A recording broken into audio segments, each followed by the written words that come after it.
Chapter 161. Go to Watch Network. Li Yundong stood there in a daze, looking in the direction in which Su Chan had left.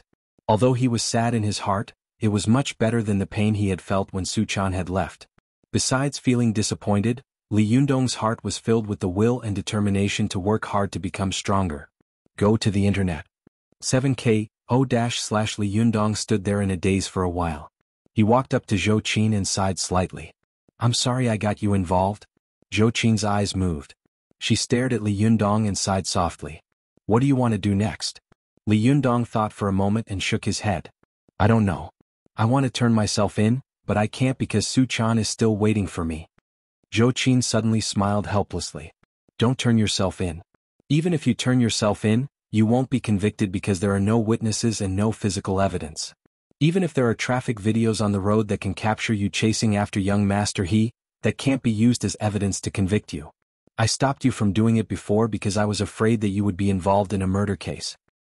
If you kill him yourself, you won't be able to see the sun for the rest of your life. Even if you hide abroad, you won't stop. The forces behind young Master He won't let you go, Zhou Qin said. But if you kill him with lightning, that's another matter. As she spoke, Zhou Qin looked at the big pit where young Master He had disappeared. She said with a complicated expression, I really didn't expect that you would be able to attract lightning to kill him. Did you make up your mind from the beginning? Li Yundong shook his head. I was just thinking, he said. Since God doesn't want to use lightning to strike this man to death, then I'll use it to avenge Deng Yu, Deng Jiao, Erlu, and his mother. Zhou Qin took a deep breath as if she had made up her mind. I got it. You don't have to worry about this matter. I'll settle it. Can you do it? Li Yundong raised his head and looked at Zhou Qin worriedly. Zhou Qin smiled faintly and said, There is no such thing as no in my dictionary. Li Yundong smiled. You're always so domineering. Zi Yuan, who was standing to one side, said, The police will be here soon. Li Yundong, come with us first. Since you want to choose the path of cultivation, you must remember not to get involved in lawsuits and cases. This is a great taboo for cultivation. Li Yundong glanced at Zi Yuan, as if he couldn't understand why she was helping him like this. However, he also knew that it was definitely not a good thing for him to stay here, so he nodded and said, Can you take me away? Zi Yuan sighed in her heart. Master's words have come true. Even if I want to ignore you, it's impossible. She said softly, and give me your hand. Watch net. 7KOM. Li Yundong stretched out his hand in confusion. Zi Yuan stretched out a hand and gently placed it on his wrist. Her fingers were slender and white, and her wrist was as white as snow. Zi Yuan turned her head and asked Zhou Qin, Do you want to go with me? Zhou Qin shook her head. No, I'll wait here for the police to come. Someone has to deal with these things. Zi Yuan said worriedly, You should know what you can say and what you can't, right? Zhou Qin's eyes were fixed on Li Yundong. She smiled faintly and said, Do I need you to teach me this? Zi Yuan didn't care about the offense in Zhou Qin's words. She nodded slightly and said, That's good. Then she whispered, Let's go. Li Yundong only felt his body suddenly become light, and in an instant he flew up. He didn't even have time to close his eyes before he found that white clouds were flashing under his feet. The buildings on the vast land were as small as black dots. Li Yundong was shocked. Before he could speak, he suddenly felt his feet sink again, and he suddenly stepped on the ground. Zi Yuan said softly, We're here. Li Yundong looked around and saw that he was surrounded by pavilions and stone benches, and in the distance was a high-rise apartment. It was the Hongxing New area where he lived. Li Yundong looked at this familiar place and for a moment he felt a little sad. He remembered that when he and the little girl had just moved in, they had met Ruan Hongling here. After meeting this bitch, his life had been completely messed up. Watch net. Li Yundong stood there in a daze for a while, sighing slightly in his heart. Then he walked home alone in silence. Ruan Hongling saw that he had turned around and left without saying a word of thanks. She was so angry that she stamped her feet. Doesn't this person know how to say thank you? Zi Yuan looked at Li Yundong's lonely back and sighed softly. Forget it. Don't hug a sad person. Besides, these things have something to do with us more or less. It's better to squash enmity than keep it alive. Ruan Hongling snorted, turned her face away and didn't speak. After Li Yundong returned home with the big iron fan, he looked around and found that this familiar place had suddenly become so strange. It was almost evening and the sky was slowly getting dark. Lights were on in every house, but his house was still dark. Li Yundong put the big iron fan against the door and stood in the living room for a while. Then he pushed open Su Chan's door and stood in her room for a while. Then he stood in each room for a short while. He closed his eyes and recalled every place and every bit of Su Chan here. It was like this could gather infinite power, allowing him to overcome the first and most important hurdle on the road of cultivation. Zhuji phase.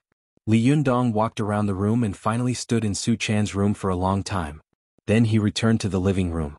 According to what Su Chan had taught him, he opened all the windows and curtains of the balcony and living room to ensure ventilation and lighting. Then he sat cross-legged in the living room facing the east, ready to meditate. But as soon as he sat down and closed his eyes, he heard a clear voice. "What are you doing?" Li Yundong opened his eyes and saw Ruan Hongling sitting on the balcony in front of him, looking at him with her legs crossed and her head tilted. Li Yundong subconsciously blamed Ruan Hongling for Su Chan's departure. In addition, she had hurt Su Chan, so he didn't like her very much. Naturally, he didn't have a good face. He said coldly, "What does it have to do with you? I want to build the Zhuji phase. Please leave here and don't disturb me." Ruan Hongling felt Li Yundong's hostility. She snorted coldly and said disdainfully, "You want to build the Zhuji phase like this? Let me tell you, if you build the Zhuji phase like this, it will be strange if you don't go crazy." Li Yundong didn't believe her words. He sneered and said, "What does it have to do with you if I go crazy?" Although Ruan Hongling had a grudge against Li Yundong, she found that this boy had a chivalrous heart and extraordinary courage. He would rather suffer divine punishment than enforce justice on behalf of heaven. She couldn't help but feel that she might have indeed misjudged him in the past. She admired him even more, so she came to remind him out of kindness. But when Ruan Hongling saw that Li Yundong was so kind, she suddenly became furious and said, "How can you bite the hand that feeds you? You don't know how to appreciate my kindness." Li Yundong sneered and said, "Are you a good person? If you were really a good person, you wouldn't have hurt Su Chan indiscriminately and you wouldn't have." Ruan Hongling was so angry that she jumped off the edge of the balcony without waiting for Li Yundong to finish speaking. She said angrily, Well, I came to advise you with good intentions, but you actually taught me a lesson. Come on, today I want to see whether your Jindan's Yuanqi is more powerful or my Jingyi Jinqi is more powerful."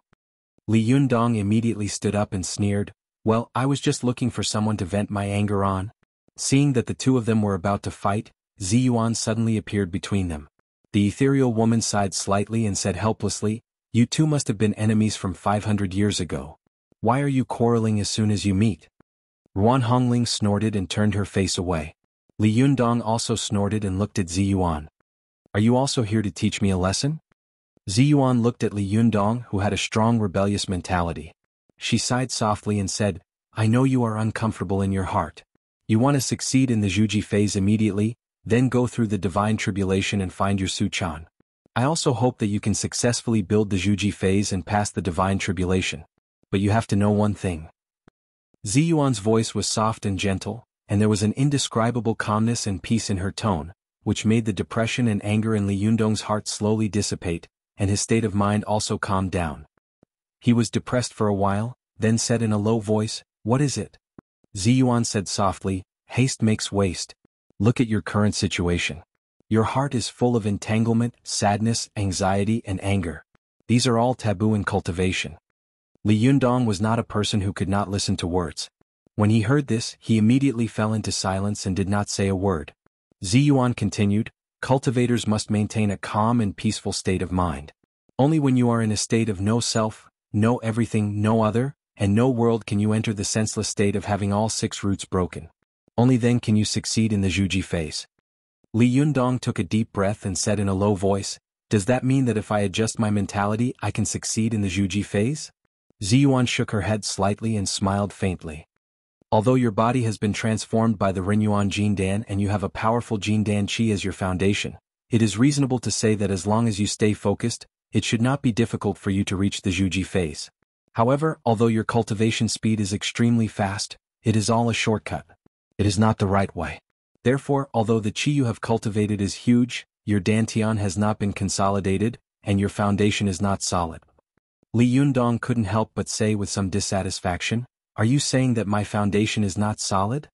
As he spoke, he glanced at Ruan Hongling as if to say, "If my foundation is not solid, why did your shimmy run away when she saw me?"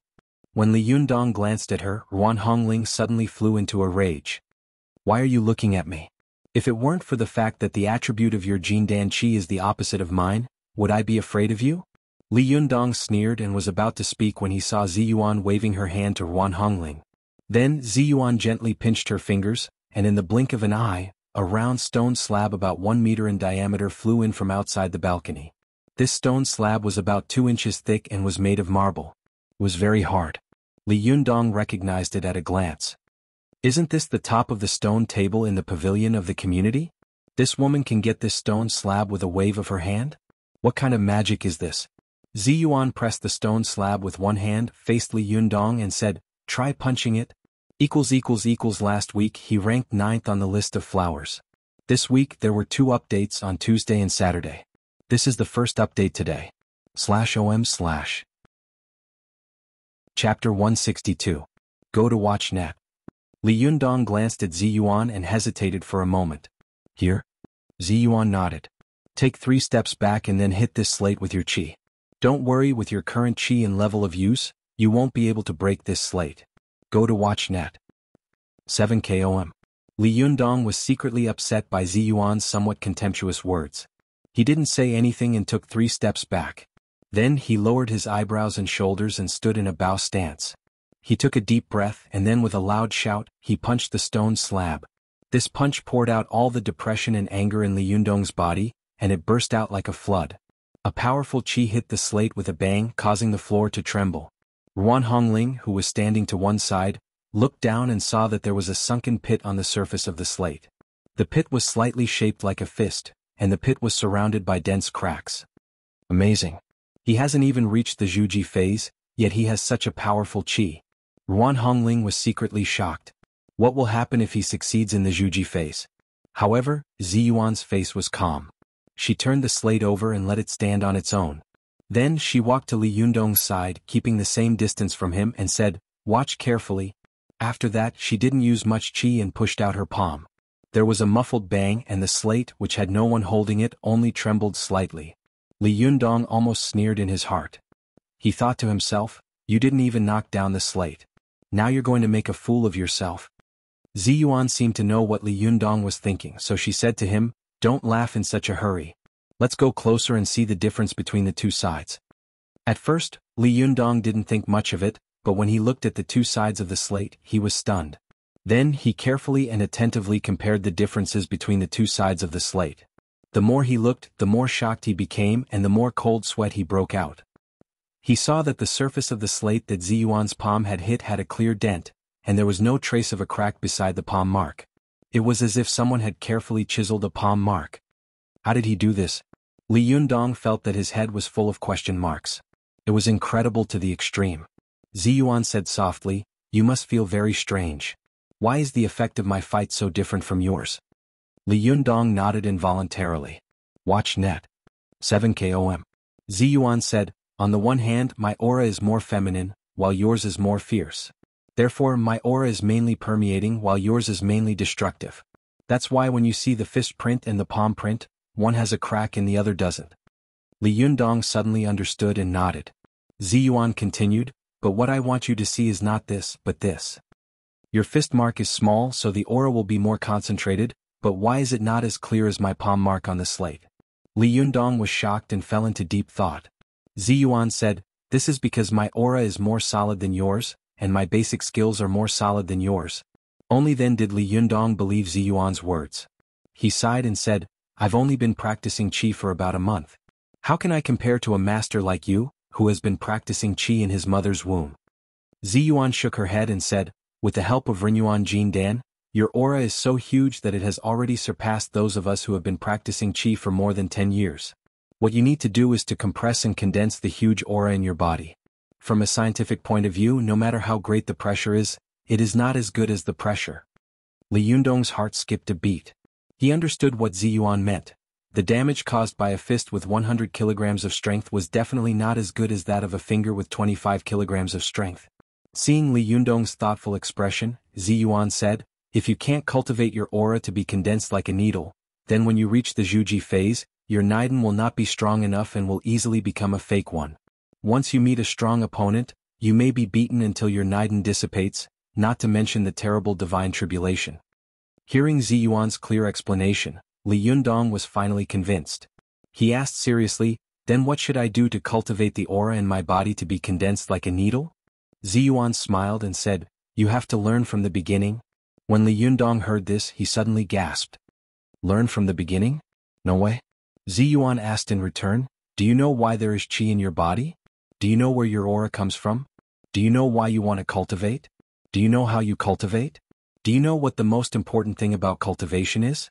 Do you know what the role of the human body's essence, qi, blood, and internal organs in cultivation? Where does one's magic power come from?" This series of rhetorical questions made Li Yundong dumbfounded. He smiled bitterly and said, "I really don't know. But I don't have time to learn these things now." Ziyuan smiled and said, "Sharpening the knife will not delay the work of cutting firewood. I recommend you to read a supreme book in the cultivation world. You will understand all the truth after reading it. Go to the internet." 7 KOM. Li Yundong's heart was moved and he couldn't help but look happy. "What supreme book?" Ziyuan didn't answer Li Yundong first. She just said to Ruan Hongling, "It's not good for us to fly around all the time. If the elders of other sects see us, they will definitely teach us a lesson. Go to the garage downstairs to get the car. We'll take him to buy books later." Ruan Hongling responded, glanced at Li Yundong, snorted, opened the door and walked out. Li Yundong watched Ruan Hongling go out. He withdrew his gaze and asked in confusion, "Buy books? You can even buy such a peerless treasure?" Ziyuan smiled and said, "Of course, and it can be bought everywhere." Li Yundong was stunned as if he had heard the news of aliens attacking the earth. He said, "Since it is the supreme book of the cultivation world, shouldn't it be very precious? Why can it be bought everywhere?" Ziyuan smiled and said, "The great sound is silent, and the great way is invisible. Our Taoism has declined so far. The world thinks that cultivation is a vague and boundless thing. They either dismiss it as superstition and stupid, or regard it as a fantasy and unattainable. But they actually don't know that cultivation is something that we do in our daily lives. If you read this supreme scripture and do as it says, then everyone can cultivate." Li Yundong was tongue-tied and asked, "What kind of book is this?" Ziyuan kept him in suspense and said with a mysterious smile, "You'll know when you get there." Li Yundong was curious and felt his heart itch. He couldn't wait to know what this classic book, which was regarded as the supreme book of the cultivation world, was. After waiting for a while, he suddenly heard the sound of a car honking downstairs. Ziyuan smiled and said, "Let's go. Hongling is waiting for us downstairs." Li Yundong couldn't wait any longer. He rushed out of the door, went downstairs and got into the car. As soon as he got in the car, he kept urging Ziyuan, "Drive, drive. Where are we going?"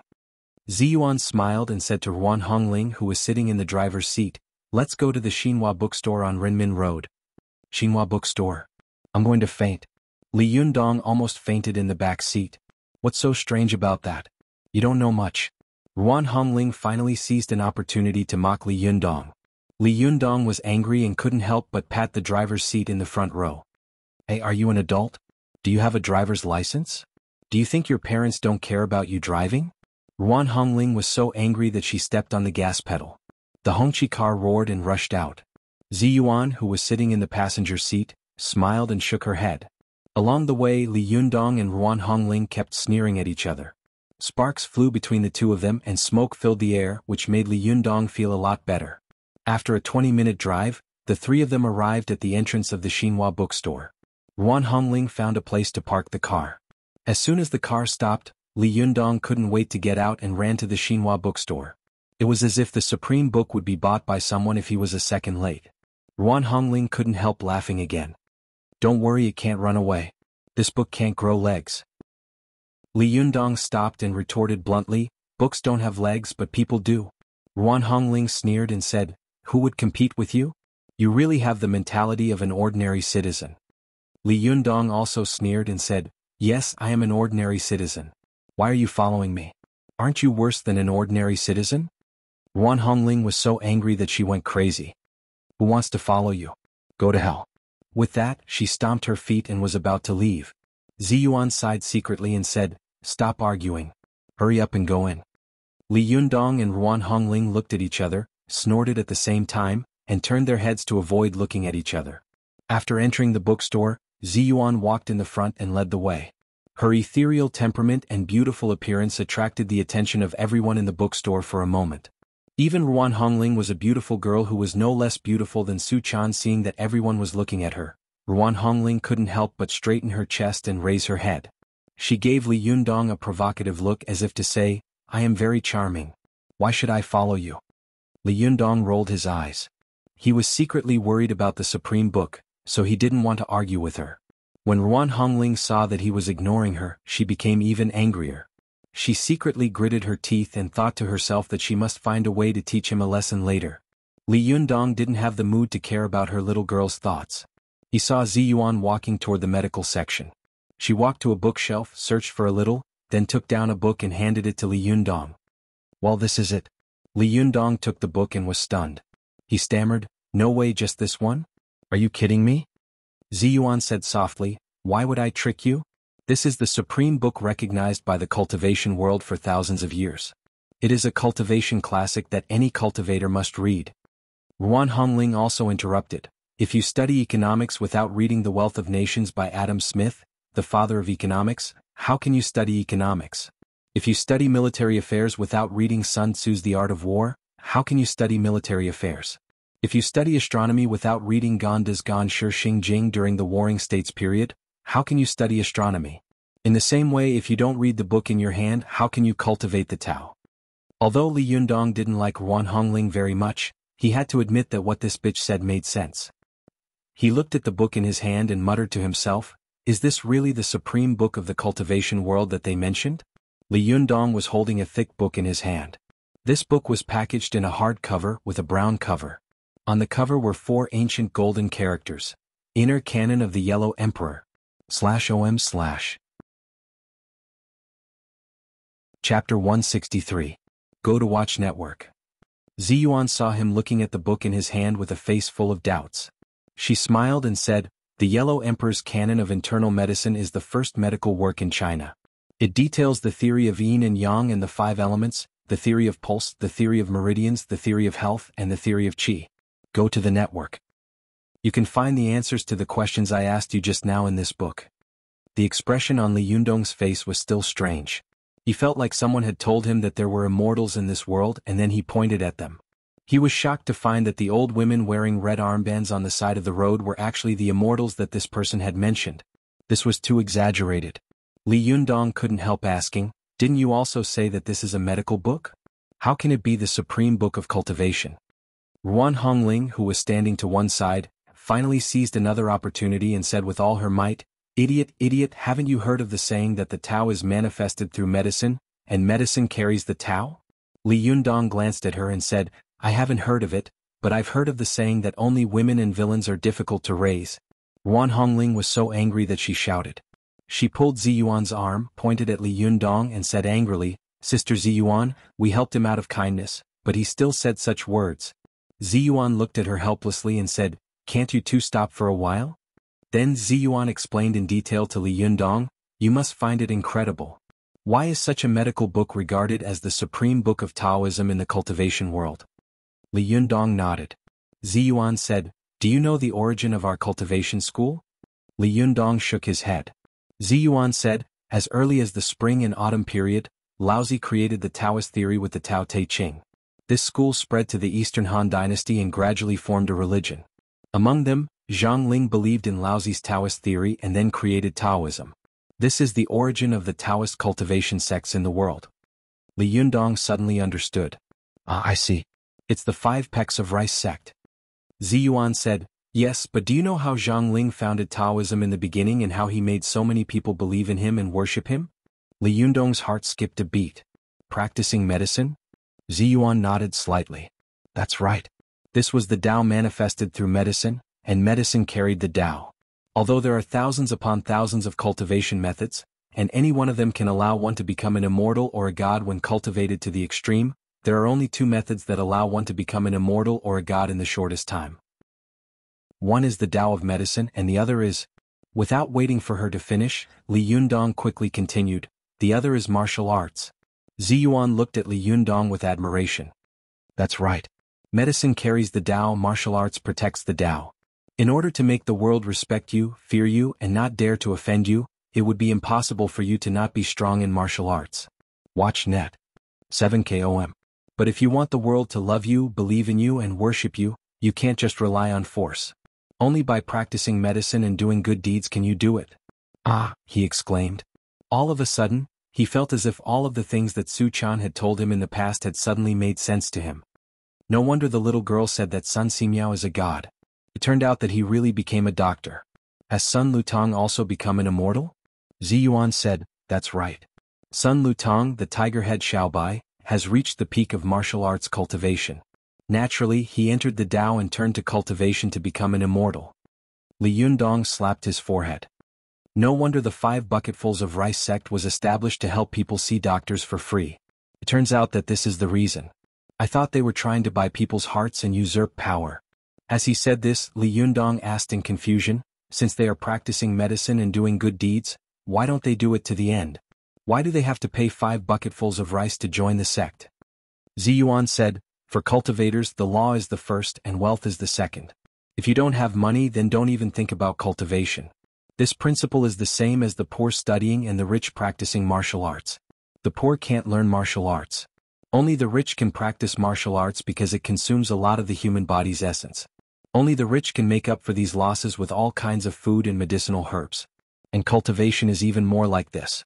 The money consumed is even 100 times more than practicing martial arts. Li Yundong thought of the poorest days when he and the little girl had been together. He nodded sadly and said, that's true, but since the inner canon of the Yellow Emperor is sold everywhere, why don't I see people coming to cultivate it? Ziyuan sighed softly and said, as the old saying goes, the human body is rare, and the true law is hard to hear. When the Yellow Emperor asked his teacher for advice, his teacher must have asked him to fast and take a bath. He must be respectful before he could teach him the great way. But that was ancient times, when there was a lack of information and resources. But we were born in modern times, with a huge amount of information and explosive knowledge resources. You can't see the true law and the real great way. Ziyuan stared at Li Yundong and asked, the real knowledge of the great way is by your side. For example, why do you say to close your eyes to rest instead of open your eyes to rest? Why do you say to buy things instead of buying the north and the south? Why do the Chinese characters in China say essence qi, essence blood, sperm, and essence yuan instead of qi essence, blood essence, seed essence, and yuan essence? This series of questions stumped Li Yundong again. He smiled bitterly and said, now that you mention it, I suddenly feel like I'm illiterate. Ziyuan smiled slightly and said, these are all knowledge of the great way. The so-called great way is under your feet. You step on it but you don't notice its existence. As the successor of Jindan, you are like this, not to mention those mortals who are usually busy with urban life. We cultivators must ask why when we see something because only by figuring out the reason can we cultivate without hindrance. After reading this book, will I be able to understand the problems you mentioned? Li Yundong asked. Ziyuan nodded and said, not only that, but you will also understand the mystery of the human body, the laws and truth between heaven and earth, and then you will understand what cultivation is all about. A thoughtful look appeared on Li Yundong's face. He pressed the inner cannon of the Yellow Emperor with both hands. For the first time he felt that this book was so heavy. Go to the internet. After a while, Li Yundong nodded and said, I understand. Then I'll go back and read first. He turned around and was about to leave, but suddenly stood still, with an embarrassed look on his face. After a while, he turned around and said awkwardly, I don't have any money with me. Ruan Hongling, who had been silent all this time, burst into laughter and rolled her eyes at Li Yundong. If you don't have money, what can you do? Hongling? Ziyuan shouted in a low voice, and then said softly to Li Yundong, just read the book in peace. Don't worry about anything else. I will help you solve it. Li Yundong looked at Ziyuan with a complicated look in his eyes. He was silent for a while and suddenly asked, why are you helping me? Ziyuan also looked at Li Yundong and said, because I want to find an answer from you. Li Yundong asked, what answer? Ziyuan smiled and shook her head. You won't understand even if I tell you. Don't ask. Anyway, I won't hurt you. Li Yundong thought for a moment. He thought that he was a bachelor now and there was nothing to be cheated about. He nodded and said, then I'll thank you in advance. I'll remember your kindness. I'll return it to you later. Ziyuan didn't stand on ceremony with him. She just nodded and said to Ruan Hongling, Hongling, go and pay the bill. Ruan Hongling muttered unhappily, Humph, I helped him out of kindness, but I still have to be scolded and pay the bill for him. How can there be such a reason in the world? She walked up to Li Yundong and reached out her hand, shouting, "Hey, give me the book." Li Yundong was stunned for a moment and said warily, "What are you going to do?" Ruan Hongling said somewhat frantically, "Pay the bill. You're holding the book. Are you going to pay the bill?" Li Yundong said, "Oh," and handed the book to her. Ruan Hongling walked to the cashier and paid the bill for Li Yundong. Then she threw the book back to him and muttered, "Take your treasure. Really, who cares about it? I can recite it backwards when I was 7 years old." Ignoring her, Li Yundong opened the book and began to read it carefully. When he got home, Li Yundong sat cross-legged in the living room, still in the habit of meditating in the past, facing east. Then he began to read the supreme book of the cultivation world eagerly. Li Yundong couldn't remember when he had held a thick book so seriously. He only felt that he had never been so eager to obtain the knowledge of cultivation as he was now. He was like a hungry traveler, pursuing the source of truth on the long road of cultivation. Li Yundong unknowingly saw the evening of the next day. The sky was already dark. Taking advantage of the darkness, Ruan Hongling jumped from her balcony to Li Yundong's. Then she waved her hand in front of Li Yundong and said, "Hey, are you still alive?" Only then did Li Yundong wake up. He saw Ruan Hongling standing in front of him, holding a plastic bag in her hand. He was stunned. "What are you doing here?" Ruan Hongling snorted. "I'm here to collect your body." Li Yundong snorted coldly. "I'm not dead yet." "Thank you. The door is over there. Please close it gently when you go out." "Thank you." Ruan Hongling said angrily, "If Sister Ziyuan hadn't asked me to come and see you, do you think I would be willing to come and see your dead face?" As she said this, she threw the plastic bag in her hand heavily on the table. Li Yundong raised his eyebrows. Just as he was about to speak, he saw Ziyuan also flying over from the balcony. Li Yundong couldn't help but smile bitterly in his heart. Why don't these two women have the habit of going through the front door? Ziyuan said in a low voice, "Hongling, cultivators should pay attention to self-cultivation. How can you cultivate with such a bad temper?" Ruan Hongling snorted angrily. She pointed at Li Yundong and said, "If he hadn't angered me, would I have been so angry?" Li Yundong didn't even look at her. He snorted coldly and said, "You asked for it." Ruan Hongling was so angry that she stamped her feet. "Sister Ziyuan, look. Ziyuan smiled bitterly and said, "You two should stop talking." As she said this, she looked at Li Yundong and said, "You've been obsessed with reading for a day and a night. Do you understand anything?" Li Yundong's eyes suddenly lit up.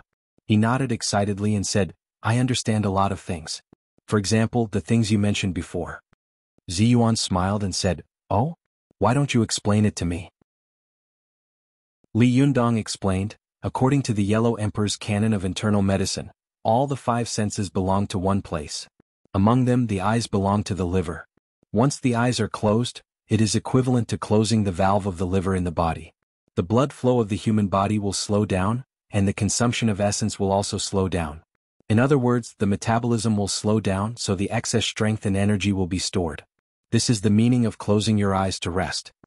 Ziyuan smiled slightly and said, "Well, go on." Li Yundong continued, "As for buying things, this comes from the corresponding 5 elements of gold, wood, water, fire, and earth in the east, west, south, and north. Among them, things correspond to wood and gold. In ancient times, wood and metal could be made into things and used as commodities for exchange. The north and south correspond to water and fire. Water and fire can't be traded, but gold and wood can. Therefore, buying things does not mean buying north and south." Ziyuan nodded appreciatively and said, "Well said. Is there anything else?" The more Li Yundong spoke, the brighter his eyes became. He felt that a strange but very familiar door of cultivation was slowly opening to him. The world inside was not something he knew nothing about. On the contrary, it was something he was familiar with, but he had to understand these things from another level. He said, "As for why I say essence, blood essence, sperm and essence yuan instead of chi essence, blood essence, child essence and yuan essence. That's because according to the Yellow Emperor's canon of internal medicine, essence is the most important thing in the human body. Only with essence can there be chi, only with essence can there be blood, only with essence can there be children, and only with essence can there be yuan. Therefore, essence is the first and it can't be placed behind." Ziyuan immediately asked, "Then do you know the difference between essence, blood essence, sperm and essence yuan?" Li Yundong immediately said without hesitation, "Essence refers to the relationship between the kidneys and the meridians. If the kidneys can't contain essence, then the qi in the meridians will weaken. Once this qi is weak, people will have no strength, so there will be a saying that people have insufficient energy and essence. Ziyuan and Ruan Hongling looked at each other, secretly admiring the comprehension and clarity of the young man in front of them. Ziyuan nodded and said, "Very good, continue." Li Yundong was encouraged and he became more and more clear in his mind.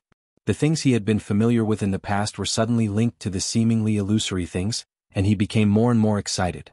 Li Yundong said, "As for blood essence, it refers to the relationship between the liver and the kidney. The kidney stores essence and the liver stores blood. Although among the 5 internal organs the liver ranks higher than the kidney, if people want to produce essence, the liver will produce a large amount of fresh blood, which will then be transformed into essence. Therefore there is a saying that 1 drop of essence is equivalent to 10 drops of blood. This shows that essence is higher than blood." Ziyuan nodded with a smile. Li Yundong added, "And sperm refers to the causal logic of reproduction. First there is essence and then there can be children. The causal logic can't be reversed, so this word can't be reversed either." Ziyuan smiled and said, "What about essence qi? That's not easy to explain." Li Yundong thought for a moment and said, "This is actually very easy to explain because essence qi refers to the causal logic of cultivation. People must have essence first, so there will be qi, blood and spirit. If the human body's sperm is constantly consumed, then this person must consume a large amount of qi and blood to produce sperm, which will cause the internal damage and weakness of the human body. This is why it is said that people are emptied by women. According to the theory of cultivation, if a person constantly consumes sperm, then the qi and blood will also be consumed. The 3 essences of the human body, essence, qi and blood, will naturally be greatly damaged. With this loss, it will be impossible to achieve the 3 essence gathering, let alone refine the 3 essences into divinity. And divinity is the jinqi that cultivators have to refine into. Therefore without essence there will be no qi, no essence, no blood and no spirit. It can be seen that there is a causal logic between essence and divinity. The order of the 2 can't be reversed." When Ziyuan heard this, she couldn't help but praise, "Wonderful, wonderful. I didn't expect you to understand so many truths in just one day." Ruan Hongling also looked at Li Yundong with her eyes wide open and thought to herself, "This person is really talented. No wonder his cultivation progress is so fast. In just one day he can understand so many truths. Amazing, really amazing. /om/"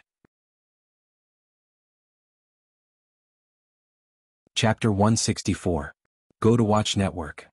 Hearing Ziyuan's praise, Li Yundong smiled and said, "In fact, these principles are very simple. It's like there's only a layer of window paper between us. You can understand it with a gentle poke. Once you understand it, it's not a big deal. Go to WatchNet." Ziyuan smiled slightly, looked at the plastic bag on the coffee table in the living room, and said, "This is the food I bought for you. You haven't eaten for a day. Eat it first." Li Yundong only felt excited. He didn't feel tired or hungry at all. He said, "I want to watch it for a while. I'm not hungry at all." Ruan Hongling couldn't help but say angrily, "Hey, I worked hard to buy you food but you don't want it." Ziyuan shook her head slightly and said softly, "It seems that you still don't understand the inner canon of the Yellow Emperor, nor do you understand what cultivation is." Li Yundong glanced at Ruan Hongling and didn't answer her. Instead, he looked at Ziyuan and asked in confusion, "What do you mean?" Ziyuan said, "What is cultivation? In other words, what is cultivation? Do you think you have to meditate and practice qi? That's cultivation?" Li Yundong was stunned. "Isn't it? Isn't cultivation the process of turning essence, qi and blood into God through the process of 3 flowers in one's acupoint and 5 qis collecting in one's head?" Ziyuan shook her head and said, "This is just the most one-sided understanding of cultivation." As she spoke, Ziyuan opened the plastic bag, put the lunch boxes out one by one and put them on the coffee table. She said, "In a broad sense, cultivation is actually a kind of kung fu that conforms to the laws of heaven and nature. Then, by conforming to the laws of heaven and nature, one can find a way to fight against the laws of heaven and nature." Ziyuan opened one of the lunch boxes, revealing a box of fried lotus root slices. She said, "What is the law of heaven? What is the law of nature?" "The law of heaven is to work and rest according to the normal rules of the sun, moon and stars. When it's time to sleep, you must sleep, and when it's time to cultivate, you must cultivate." "What is the law of nature?" "The law of nature is that when you are full, don't be greedy, and when you are hungry you must eat." Ziyuan put the lunch boxes in the plastic bag and then put the chopsticks in place like a virtuous wife. As she put them, she said, "You said before that if a person consumes too much sperm, it will cause a great loss of qi and blood in the body, and the whole person will be very weak. Go to watch net. Super_speed. More. Since you understand this, why don't you understand that if a person doesn't eat after mealtime, it will also cause the body's qi and blood to be deficient?" Li Yundong finally understood. He sat down on the sofa obediently, lowered his head, and began to eat without making a sound. Watching him wolfing down his food, Ziyuan couldn't help but shake her head and say, "You have to eat slowly. Since ancient times, which cultivator ate like you? If you don't chew your food carefully and swallow it slowly, then the food you eat is not fine enough. Your stomach needs to consume a lot of energy and blood qi to grind the food. The strength of the human body is limited. If you spend more energy on digesting food, then you will have less energy to cultivate."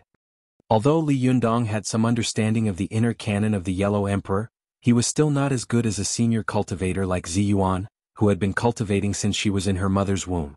When he heard Ziyuan's words, which were easy to understand, he suddenly had a lot of insights in his heart. I understand. No wonder some people are prone to stomach problems when they are old. It must be because they consumed too much qi and blood in the digestion of food when they were young." Ziyuan smiled and said, "There is a reason." Li Yundong was in a daze for a long time, and his eyes became brighter and brighter. It was obvious that he had integrated a lot of things and knowledge in his heart. Seeing that he was lost in thought, Ziyuan couldn't help but gently knock on the table and say softly, "Eat first." Li Yundong came to his senses and smiled embarrassedly. Then he took a mouthful of rice and chewed slowly. This time he chewed very carefully. Ziyuan knelt opposite Li Yundong and watched him eat intently. Ruan Hongling looked bored, so she sat on a chair in the dining room and looked around. After Li Yundong finished eating, he suddenly remembered something.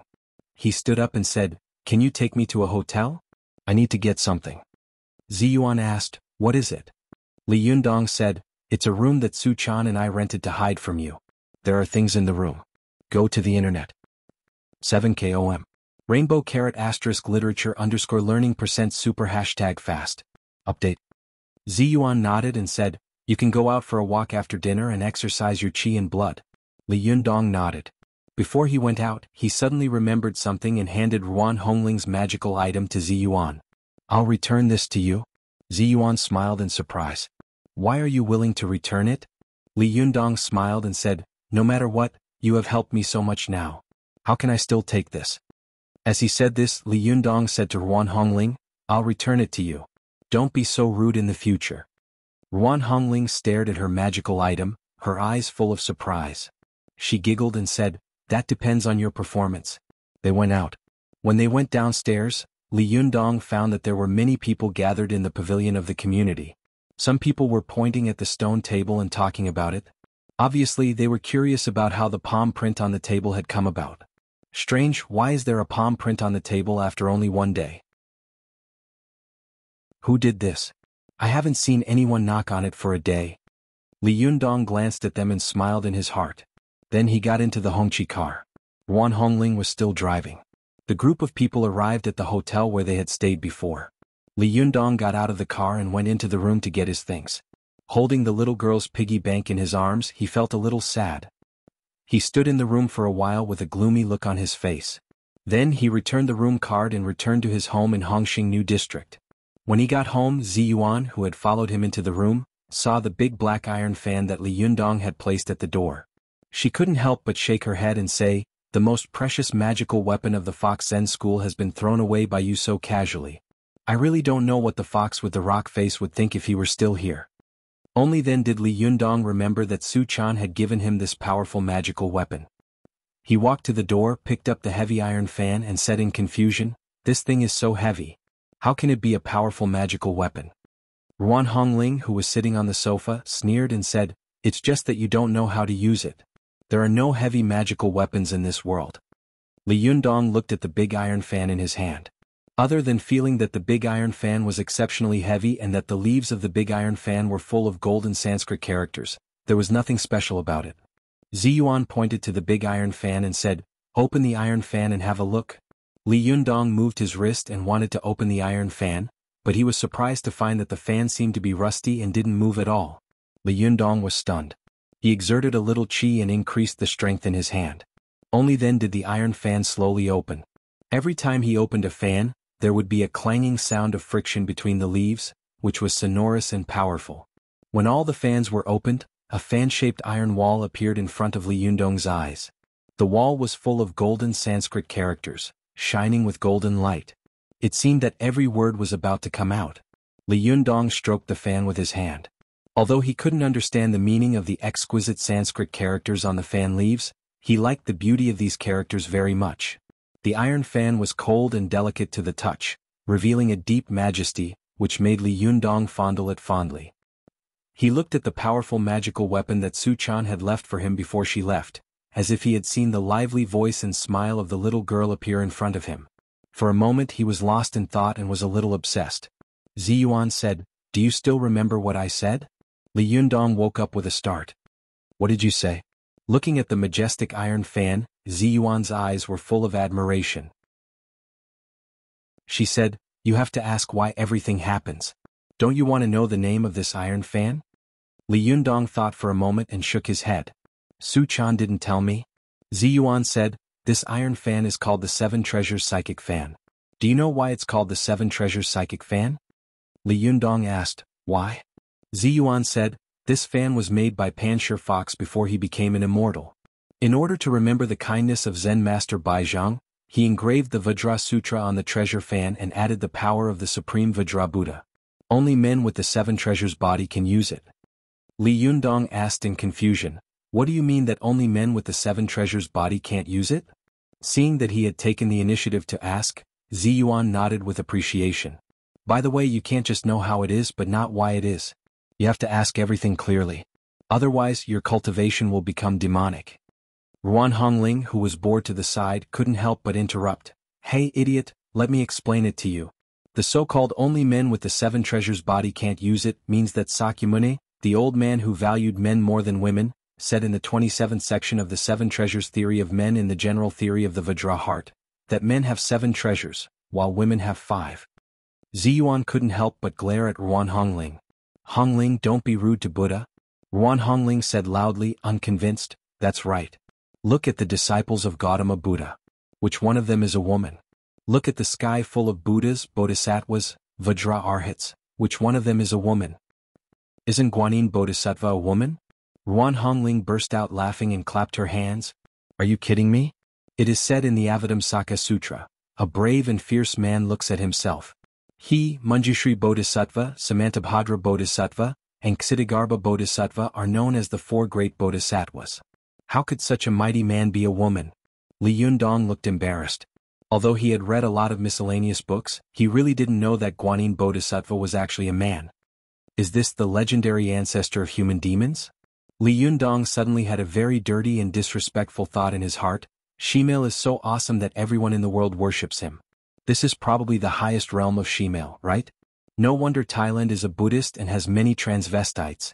It turns out that they have a tradition. Then what does this fan have to do with Sakyamuni's preference for men over women? Li Yundong thought for a while, then asked, "What does this fan have to do with Sakyamuni's preference for boys? /om/" Chapter 165. Go to WatchNet.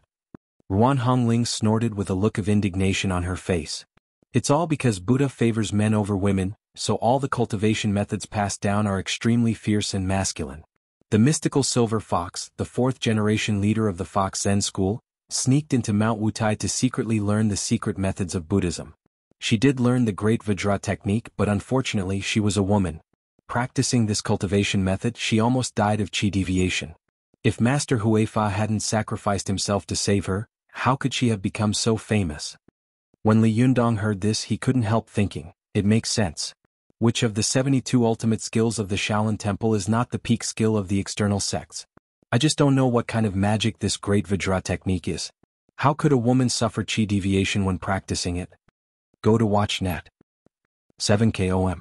Ruan Hongling continued, "Because this treasure fan can only be used by men, and men have the body of seven treasures, it is called the Seven Treasures Fan.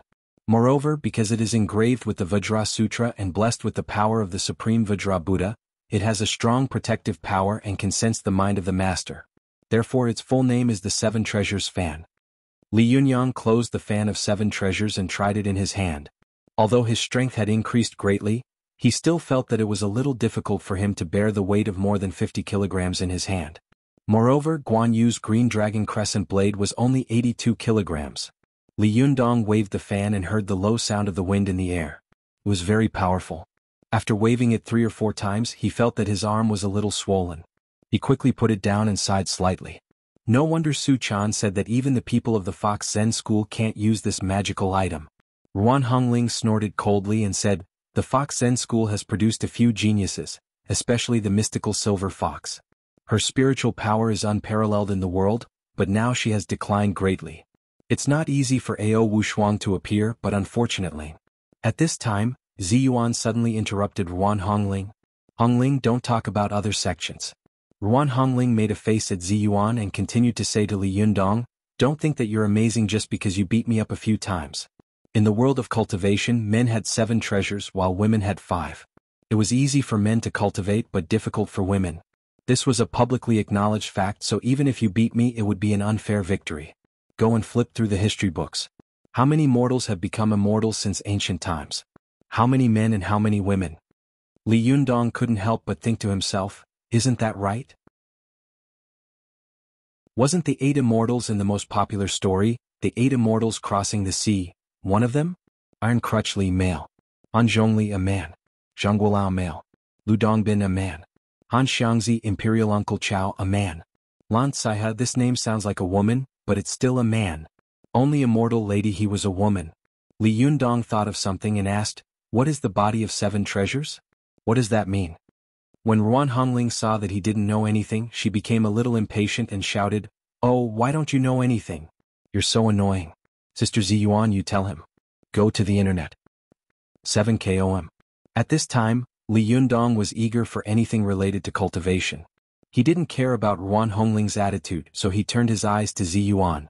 Ziyuan smiled slightly and explained in a soft voice, "It is said in the general theory of the Vajra heart.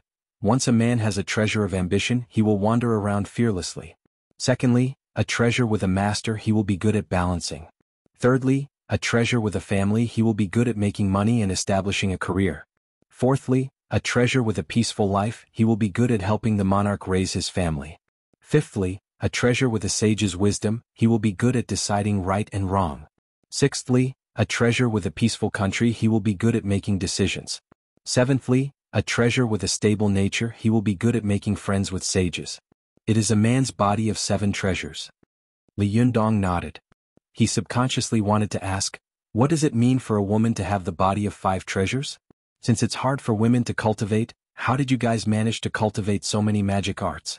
How could Ao Wushuang be so powerful? However, Li Yundong thought for a moment and felt that such a question might offend Ziyuan, so he held back and kept it in mind. He thought to himself, when I finish the Zhuji phase, I will slowly study these basic theoretical knowledge. Li Yundong asked, "How do I use this iron fan?" Ziyuan said, "This iron fan has 2 uses. One is that it can be used as an ordinary weapon, and the other is that it can be used as a magic item." Li Yundong couldn't help but smile bitterly. This thing is big and heavy. How can it be used as a weapon? To hit people with it? Ziyuan looked at Li Yundong, stretched out her hand and said with a smile, "Would you like to let me use it?" Li Yundong thought that if this woman wanted to snatch it, he wouldn't be able to beat her, so he might as well be generous. Thinking of this, Li Yundong handed over the fan of 7 treasures. Go to the internet. 7 KOM. Although Ziyuan looked thin like a weak willow in the wind, her slender hand easily held the big iron fan, which weighed more than 50 kilograms. Ziyuan held the fan of 7 treasures in one hand, and then reached out to Li Yundong with the other, saying, "It's too narrow here. Let's go somewhere else and I'll show you." Li Yundong knew that Ziyuan wanted to hold his hand and fly, so he sighed in his heart, "When can I fly freely in the sky?" Ziyuan seemed to have seen through Li Yundong's thoughts, so she said with a smile, "Don't worry, you can fly by yourself in the future." After that, Ziyuan silently added in her heart, "After you get through the divine tribulation." But how can you get through it? If you can't get through the divine tribulation, how can the words left behind by Master come true? Ziyuan shook her head slightly, as if she wanted to drive this idea out of her mind. She gently put her hand on Li Yundong's wrist. Li Yundong only felt a sudden warmth in his body, and then he flew up. In the blink of an eye, he flew out of the balcony and landed on the roof. This building was the tallest in Hongxing New area, and there were no buildings that were taller than it. When Li Yundong and the others came to the center of the roof, no one would see them at all. Ziyuan held the fan of 7 treasures and motioned for Li Yundong to stand a little further away. Then she said, "Look carefully." As she spoke, she held the fan with one hand and shook her wrist. With a swoosh, all the blades of the fan opened. Each blade was like a blade spinning like a wheel. Li Yundong saw that the fan was flying up and down in Ziyuan's hand, especially the fan blades. They opened and closed with a swoosh. The top of each fan blade was like a blade. As long as one touched it, not only would one's tendons and bones be broken, but the whole person might even be cut into several pieces. Ziyuan's steps were quick and ethereal, and her figure was as light as a fairy in the clouds. She moved faster and faster. The big iron fan in her hand moved up and down, and the fan blades opened and closed. The sound was really like thousands of swords being sheathed at the same time. The sound was loud and murderous. The golden Sanskrit characters on the fan blades were floating and flashing, as if they were about to fly out. Ziyuan waved the fan proudly. The sound of the treasured fan opening and closing was endless, like a continuous string of silk. The dark light of the iron fan almost enveloped Ziyuan's graceful figure, and the golden characters engraved on the leaves of the iron fan were like a layer of glittering golden cassia, floating in the air like a pagoda. Li Yundong was fascinated by the scene. Even the dazzling computer stunts in Hollywood blockbusters were not as exaggerated as Ziyuan's fan dancing in front of him. Li Yundong couldn't help but be shocked and excited. It turned out that this seemingly clumsy and heavy iron fan could be used like this. When could he be like Ziyuan and use the fan of 7 treasures so awesome? As Li Yunyang was engrossed in watching, Ziyuan suddenly let out a loud shout. Her dancing figure suddenly stopped, and the fan abruptly folded. The dark light that shrouded the surroundings suddenly disappeared, and the golden cassia also disappeared. She stood still with a snap, and the iron fan that was as tall as a person was put behind her. She stood like a pine tree, looking indescribably valiant and heroic. Although Li Yundong had always been on guard and hostile towards Ziyuan in his heart, at this moment he was completely shocked by Ziyuan's fan dance and secretly admired her in his heart. Good? Li Yundong couldn't help cheering loudly. He praised, "It's really like thunder and it's like the clear light of the river and sea. Amazing, amazing." Although Ziyuan had been dancing the most powerful part of the fan just now, her whole figure could hardly be seen, and only the scripture pagoda could be seen. However, after she put away the fan, her expression did not change. She smiled calmly and said, "You flatter me." Ruan Hongling looked at Ziyuan with admiration and said proudly, "My sister Ziyuan's ability is more than that." Li Yundong nodded in agreement. He asked, "Is this the ordinary way to use the fan of 7 treasures?" Ziyuan said, "Yes, if you can use this big iron fan skillfully with your cultivation, even if you encounter some gangsters who want to harm you, as long as their cultivation is not higher than yours by a few realms, you will be able to deal with them." Li Yundong asked curiously, "Then how do I use this fan of 7 treasures as a magical item?" Ziyuan laughed. She spread out her palm, and the heavy fan of 7 treasures slowly flew toward Li Yundong. She said, "I don't have the body of 7 treasures, so I can't use this fan of 7 treasures. Only men with pure yang qi can use this artifact, so I can't show it to you. Only after you reach the Zhuji phase can you activate the magical item of the fan of 7 treasures." Li Yundong took the heavy fan of 7 treasures and no longer dared to underestimate it because of its heavy weight. He thought of Ziyuan's fan dance before and couldn't help thinking, now this fan of 7 treasures looks very powerful. If I can use the power of its magical item, what will it be like? Li Yundong couldn't help but feel excited. He wished he could immediately practice according to the method that Ziyuan had used before. Ziyuan knew that Li Yundong must be eager to try now, so she didn't disturb him. She waved to Ruan Hongling and then the two of them flew back to their home. Ruan Hongling couldn't help asking, "Sister Ziyuan, how long are you going to help him? Although this guy looks very smart and has Jindan's Yuanqi, he has only cultivated for less than 2 months after all. His foundation is too weak. Even if he succeeds in the Zhuji phase, how will he deal with the heavenly tribulation?" Ziyuan was silent. After a long while she said, "I don't know. I'm just doing my best. If he can't get through the heavenly tribulation, it means that Master Psalm is wrong." If he gets through the heavenly tribulation. Then what? Wan Hongling asked. Ziyuan sighed and looked at the starry sky in the dark night. I don't know. Wan Hongling snorted. This hateful guy. We helped him so much, but I still have to endure his anger. I'm so angry. Ziyuan smiled and said, Don't worry. In a few days at most, he will be able to go to the Zhuji phase. You won't be able to see him then. Wan Hongling was surprised. So soon? Ziyuan nodded. I will take him to a place, the most dangerous place in the world, but also the best place for the Zhuji phase. Wan Hongling's eyes suddenly widened. Sister Ziyuan, are you crazy? How can he go to that place? I'm afraid that he will die before he can reach the Zhuji phase. Ziyuan said lightly, that depends on his cultivation. If he can't even get through this, how can he face the terrifying heavenly tribulation after the Zhuji phase? /om/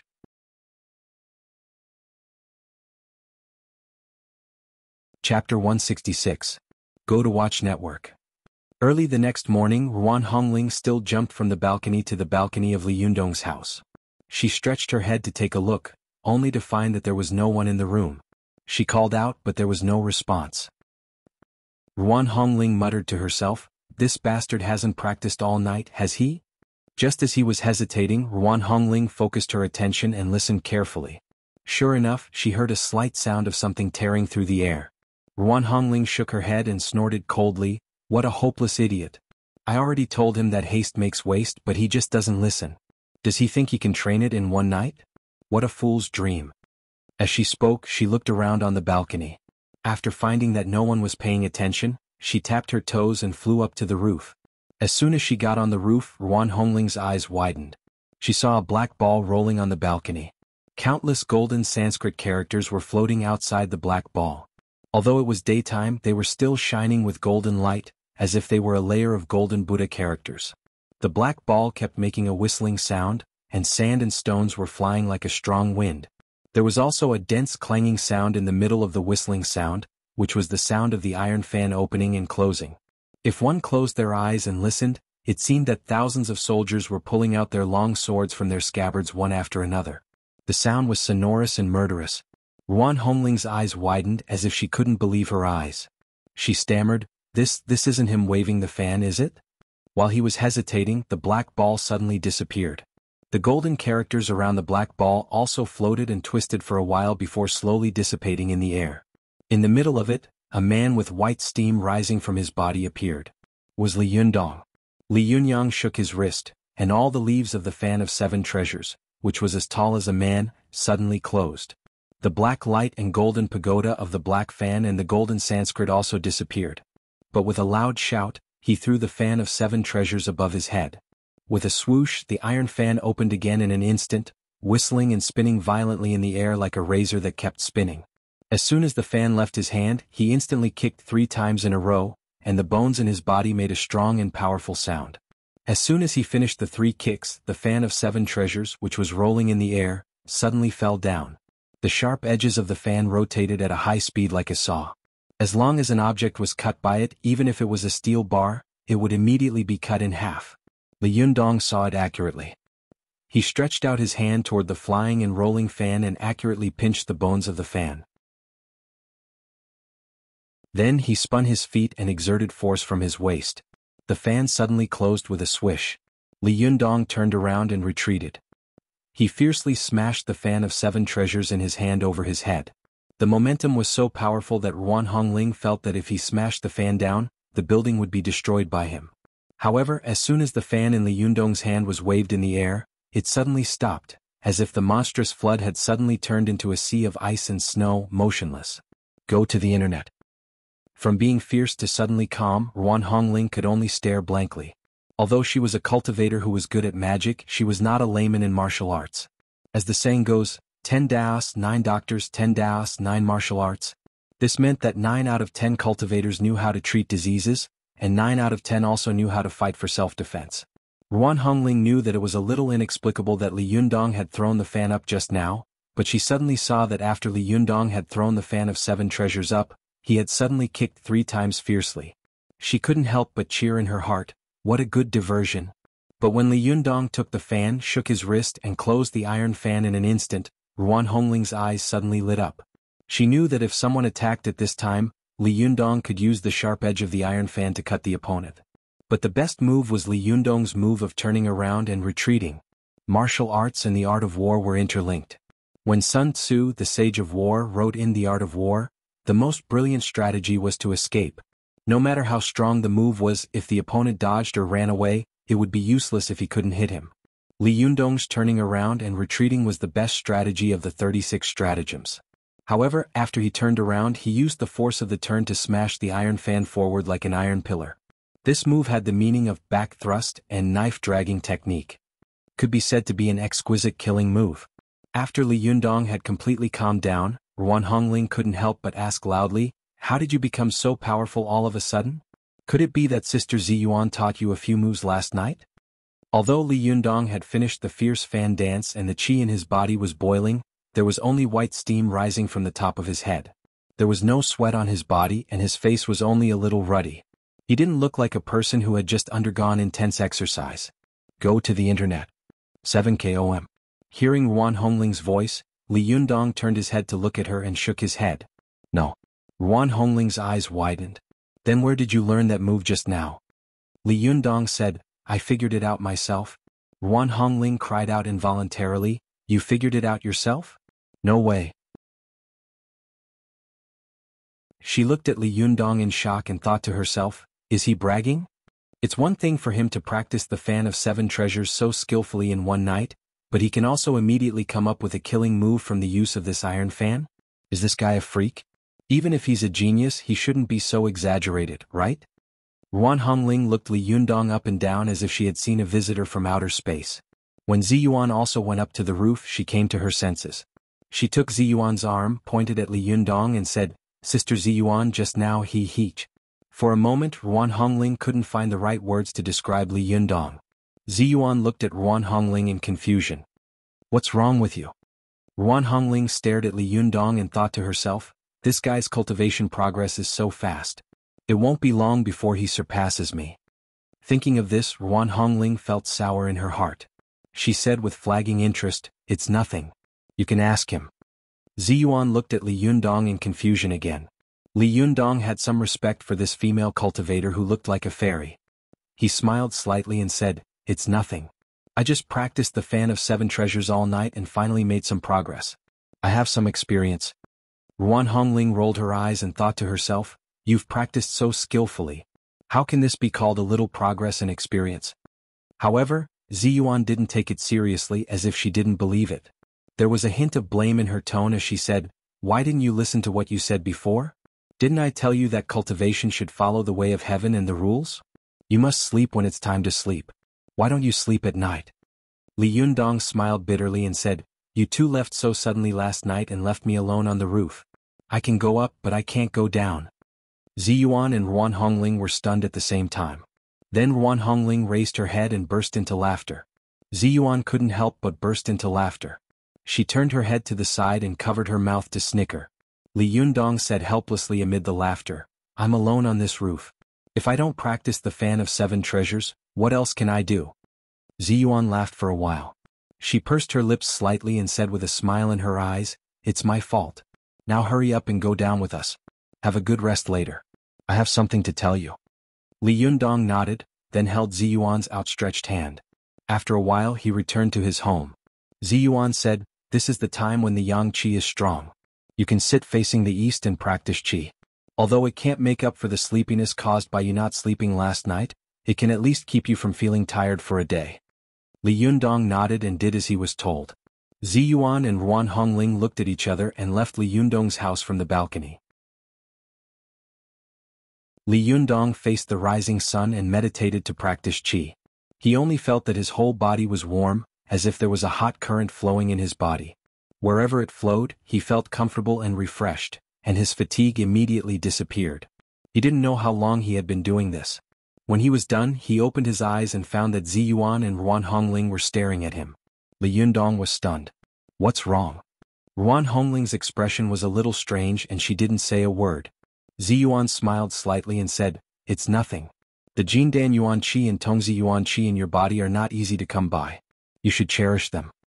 Why does this sound so strange? Li Yundong muttered in his heart. He didn't answer Ziyuan's words, but his eyes swept over Ruan Hongling's hand. He suddenly smiled embarrassedly and said, "You brought me food again? How can I trouble you all the time?" "Thank you." Ruan Hongling snorted and said, "You also know how to say thank you?" After that, she put the plastic bag in her hand on the tea table. Although Li Yundong had been arguing with Ruan Hongling for the past few days, Ruan Hongling and Ziyuan had been helping him no matter what. Li Yundong saw this and remembered it in his heart. Although he didn't say it out loud, he was secretly grateful in his heart. Especially towards Ziyuan, he had a lot of respect in his heart, and even his attitude towards Ruan Hongling had improved a lot. Although Li Yundong heard Ruan Hongling talk about him, he didn't argue with her. He opened the plastic bag and took out the lunch box inside. He was about to eat when he suddenly thought of something. He looked up and asked, "By the way, have you eaten?" Before Ziyuan could speak, Ruan Hongling snorted and said, "God has pity on you. You also know how to care about others? The two of us are still hungry." Ziyuan looked at Ruan Hongling reproachfully and said to Li Yundong apologetically, "Don't listen to her nonsense. We all ate this morning." Li Yundong laughed and said, "It's noon now. You told me that you ate in the morning. Aren't you scolding me?" As he said this, Li Yundong stood up and said, "Wait here for a while. I'll go out for a while." As he said this, he walked to the door. Just as he was about to go out, he suddenly turned around and said, "By the way, can you come through the door next time? Don't always fly around the balcony like a cat thief, okay?" As he said this, he went out without waiting for Ziyuan and Ruan Hongling to reply. Ruan Hongling turned her head to look at Ziyuan and said angrily, "Sister Ziyuan, he called us a cat thief." Ziyuan smiled slightly and didn't say anything. Seeing that she hadn't succeeded in fanning the flames, Ruan Hongling rolled her eyes and said, "Sister Ziyuan, what do you think he's doing?" Ziyuan said with a smile, "You already know the answer in your heart. Why do you still ask me?" Ruan Hongling giggled and was about to speak when she suddenly heard the sound of a cell phone ringing on the sofa.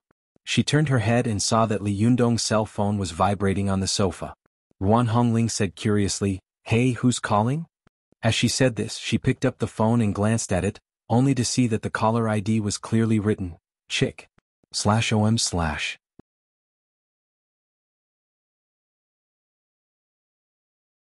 Chapter 167.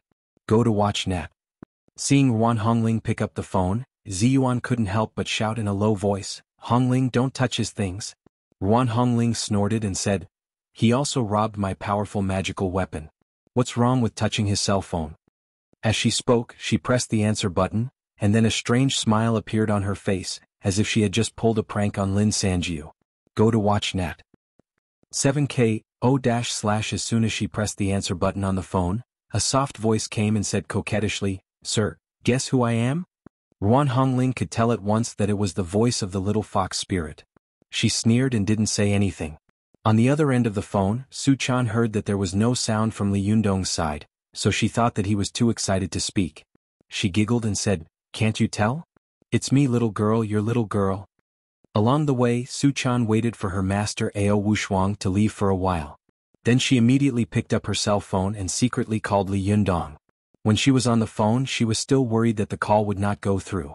But as soon as she dialed and said a few words, before she had time to be happy, she heard a woman's cold snort coming from the phone, and then the phone was hung up. This time, Su Chan's mind was like a clap of thunder, which scared her out of her wits.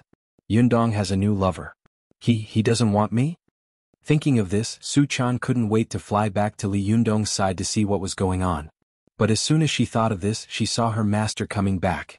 Su Chan had to quickly hide the phone. Su Chan hid her phone, but she couldn't hide her thoughts. Her mind was filled with the cold snort that came from the other side of the phone. She felt as if her soul had been shattered by that cold snort. Her whole body felt light and she couldn't even stand steadily. Her mind was a complete mess. Yundong won't really abandon me, will he? No, he wouldn't. But what if he really doesn't want me? Su Chan's mind was in a mess and she couldn't help but cry. Seeing her like this, Ao Wushuang couldn't help sighing and saying, "You miss him again? Sigh, what a sin." Su Chan raised her head and looked at Ao Wushuang with tearful eyes. "Master, can I go back and have a look?" Ao Wushuang said with a cold face, "No, absolutely not. If you go back now, he definitely won't be able to concentrate on building his foundation." Su Chan was panicked and thought to herself, "No, Yundong won't abandon me. I'll make another call later and ask him about it." Watch net. When Ruan Hongling heard that it was Su Chan's call, she wanted to mock her, but just as she was about to open her mouth, Ziyuan glared at her. Ruan Hongling curled her lips resentfully, snorted, and hung up the phone. Then she threw the phone on the sofa and muttered, "I really don't know what's so good about this guy. Why do you protect him like this?" Ziyuan didn't say anything. She just stood quietly in the room with her eyes slightly closed. She closed her eyes to rest. After a while there was the sound of keys at the door of the room. Li Yundong pushed the door open and walked in, carrying 2 plastic bags in his hand. Ruan Hongling looked at him curiously and said, "Hey, did you go out to buy vegetables?" Li Yundong nodded and said, "Well, although there has been some friction between us, I don't have anything to repay you for helping me like this these days. It just so happens that you haven't eaten yet, so I'll cook a meal for you." Ziyuan laughed and said, "How can I do that?" Li Yundong smiled and said, "I can't let you 2 starve and watch me eat alone, can I? Anyway, I've already bought them. You wait in the living room for a while. I'll be back soon." Ruan Hongling asked suspiciously, "You can cook?" Li Yundong glanced at her and surprisingly didn't bicker with her. He just said lightly, "You'll know whether I can or not in a while." As he said this, he carried the plastic bags into the kitchen. Ruan Hongling snorted and muttered in a low voice, "Didn't you say that you had no money? Why do you have money to buy vegetables?" Li Yundong's voice came from the kitchen. "I checked out of the hotel and refunded some money." Ruan Hongling had spoken in a very low voice before, so she hadn't expected that Li Yundong would hear her.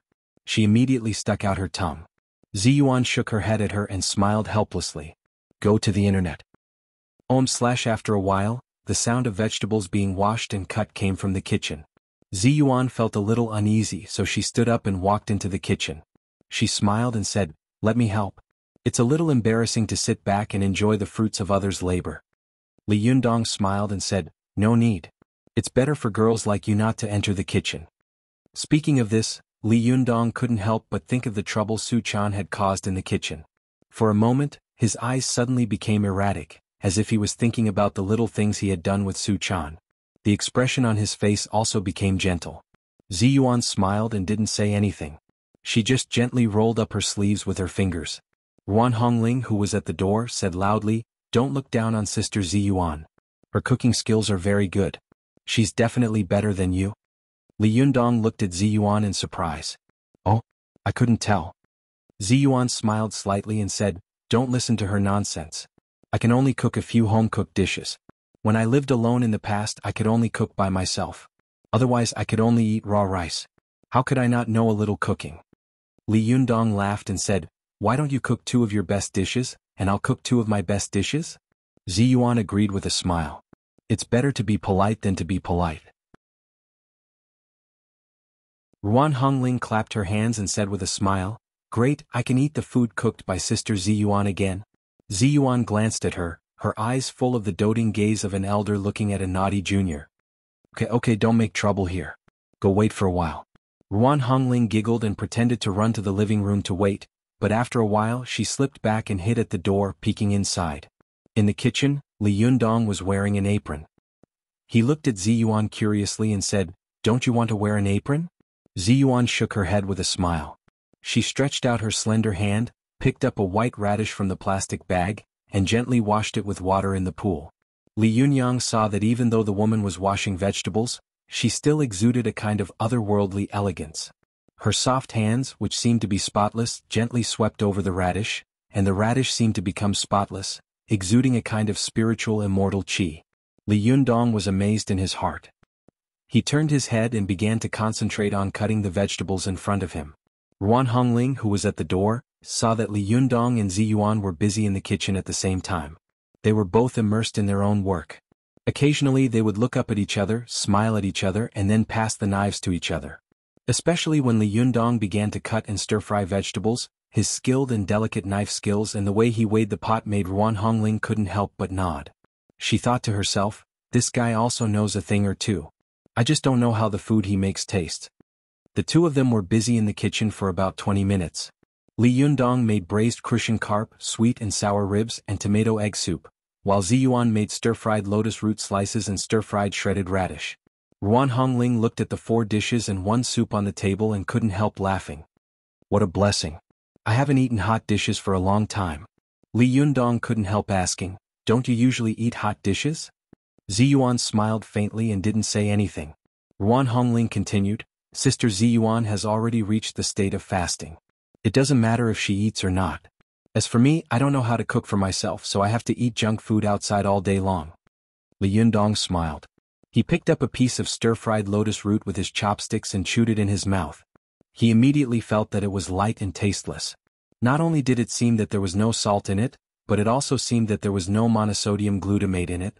Although the taste was bland when it first entered his mouth, Li Yundong almost wanted to spit it out. However, he chewed a few more times out of politeness, and he slowly recalled the unique fragrance of lotus root. The more he chewed, the sweeter it became, as if his lips and teeth were filled with fragrance. Li Yundong couldn't help but praise, amazing, amazing. I didn't expect you to be so beautiful and have such exquisite cooking skills. This dish seems to have almost no oil, salt, or monosodium glutamate, but it tastes elegant and fragrant. This kind of skill is the skill of a top chef. I can't compare with it. Li Yundong thought to himself, as the saying goes, words are like the person and writing is like the person. In fact, cooking is the same. Ziyuan's dishes are so fresh and elegant.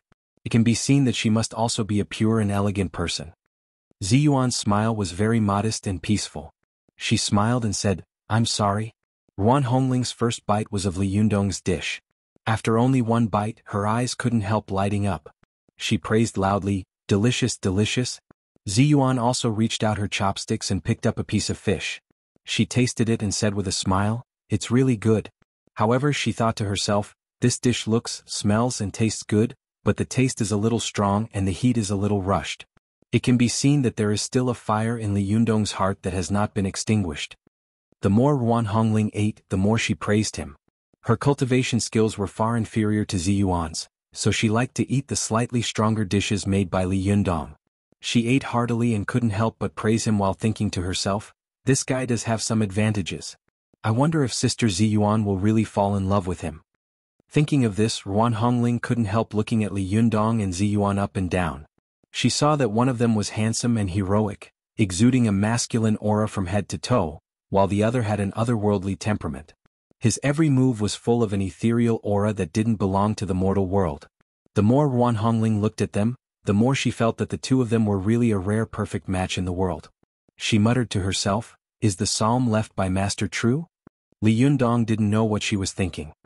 He saw Ruan Hongling's eyes constantly rolling around him, so he couldn't help but say, why are you looking at me? I'm not a dish. Ruan Hongling smiled, glanced at Ziyuan and said meaningfully, you are indeed not my dish. You are someone else's dish. Under the table, Ziyuan quietly stepped on Ruan Hongling's foot. Ruan Hongling immediately shouted in an exaggerated manner, Sister Ziyuan, why did you step on me? Ziyuan's ears suddenly turned a little red, and she glared at Ruan Hongling angrily. Li Yundong was confused and didn't know what these two beautiful women were doing. Just as he was about to speak, he suddenly heard his cell phone ring from the sofa. He walked over to take a look and was shocked. He pressed the answer button with his trembling hand and said in a trembling voice, little girl? Su Chan, who was frightened on the phone, burst into tears when she heard Li Yundong's voice. Sir, I miss you, /OM/.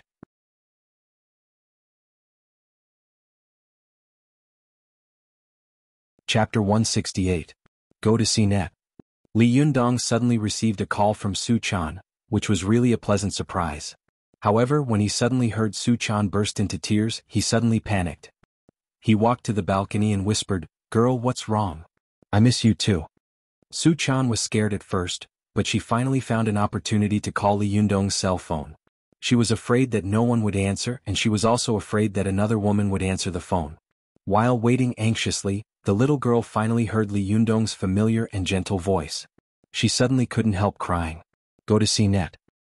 7KOM. Su Chan sobbed and said, Master, do you not want me anymore?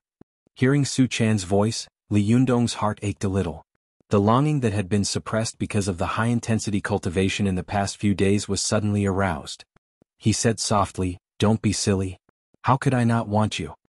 Hearing Li Yundong comforting her, Su Chan wiped her tears and said, there are so many beautiful women around you all day long. Will you fall in love with them?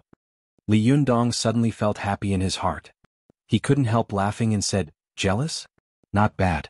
Didn't you always push me to other beautiful women before?" Su-chan sniffled and choked, "You're so annoying. Answer my question first." Li Yundong smiled and said, "Silly girl, there are so many beautiful women in the world, but I only like you." Su-chan was overjoyed when she heard this. Holding the phone, she couldn't help but smile. "Why?" Li Yundong said softly, "Because the girl has been with me from the beginning." Su-chan giggled when she heard this. She remembered the woman's cold snort when she answered her phone and couldn't help curling her lips. "Then why was there another woman talking on your phone just now?" Li Yundong was stunned. "Another woman? No, I just received your phone call. I just went out to buy vegetables." Su-chan pouted and said, "But there was a woman who answered my call before you." She snorted and hung up. Li Yundong couldn't help but look back at the living room. Ruan Hongling had been paying attention to Li Yundong. She felt a little guilty in her heart. When she saw Li Yundong looking at her, she immediately avoided his eyes. Watch net. 7K0, Hong, my Yundong was not stupid. He immediately understood what was going on. Although he was angry in his heart, he did not show it on the phone. He still said in a soft voice, "It should be someone else who answered the phone." She seemed to have thought of something and asked tentatively, "Yundong, is Ziyuan teaching you cultivation now?" Li Yundong paused. "How did you know?" Su-chan giggled. "There's nothing I don't know. There's nothing I don't know." Li Yundong laughed and said, "Wow, you're so shameless to blow the conch. Your master must have told you." Su-chan didn't blush. She giggled and said, "My master is so smart."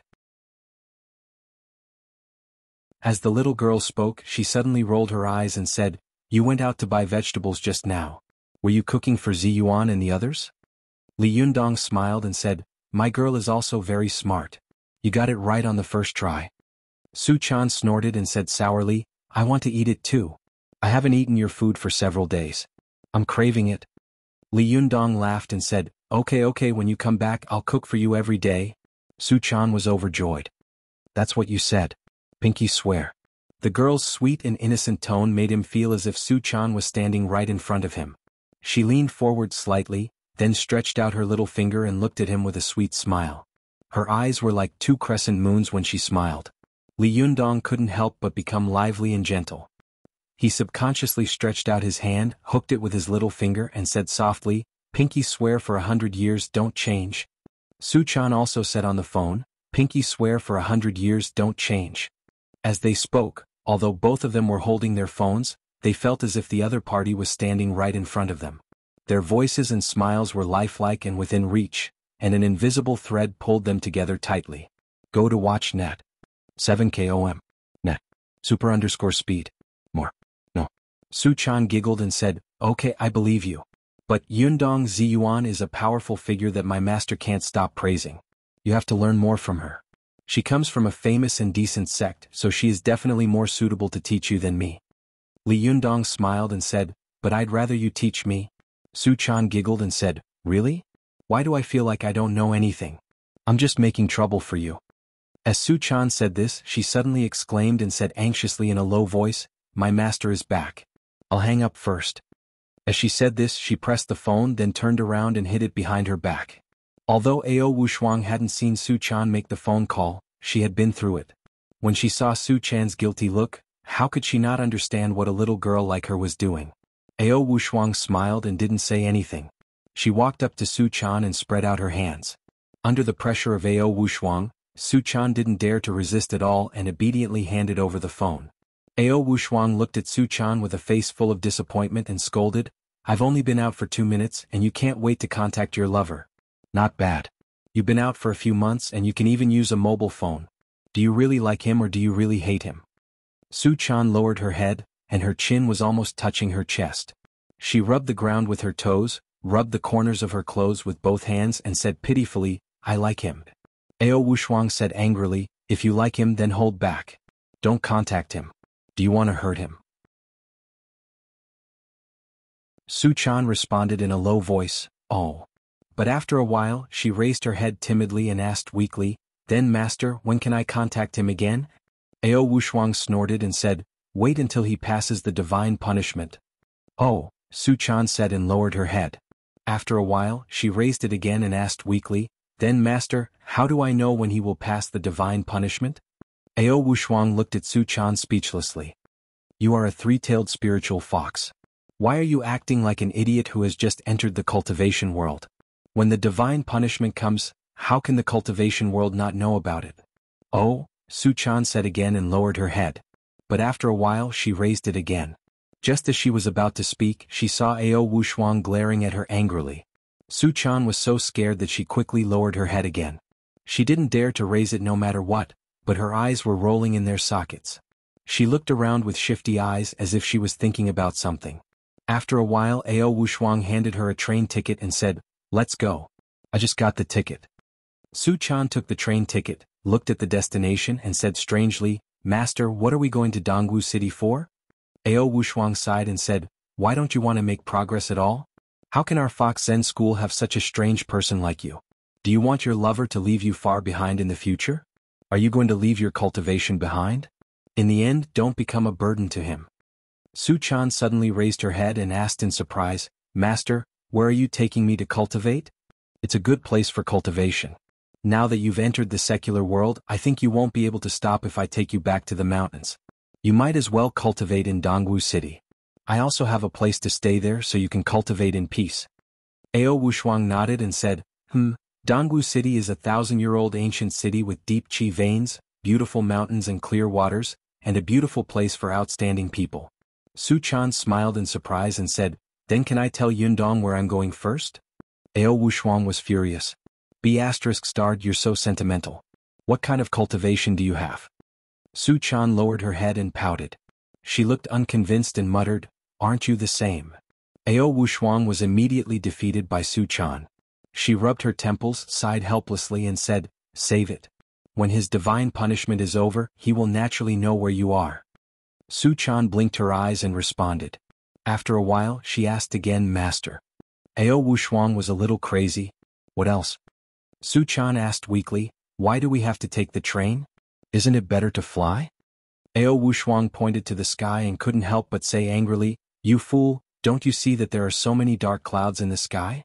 It's summer now when there are the most heavenly thunder. Do you want to fly up and be struck by lightning?" Su Chan shrunk her head and mumbled, "Didn't I forget?" Ao Wushuang was so angry that her phoenix eyes widened. "Are you deliberately annoying me?" Su Chan immediately took Ao Wushuang's arm with a smile and said coquettishly, "No, I wouldn't dare." Ao Wushuang loved her disciple very much. Otherwise, she wouldn't have protected her in every way. She would rather risk her life to lead the pursuers away and let Su Chan go alone with the Renyuan Jindan. She couldn't stand the little girl's coquettishness. As soon as Su Chan acted like a spoiled child, the anger in her heart dissipated.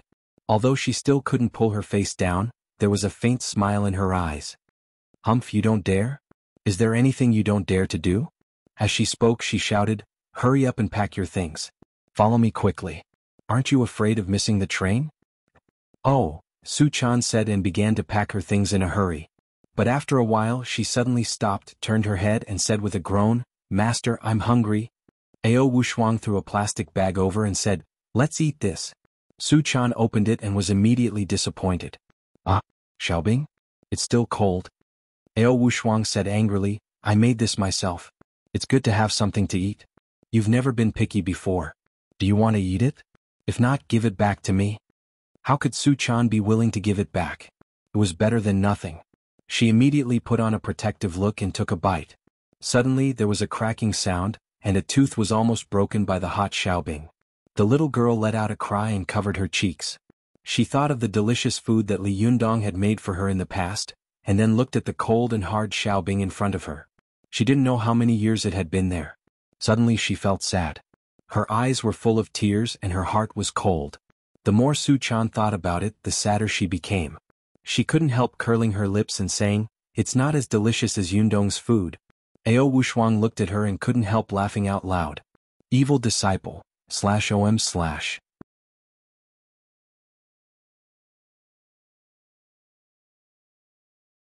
Chapter 169. Go to WatchNet.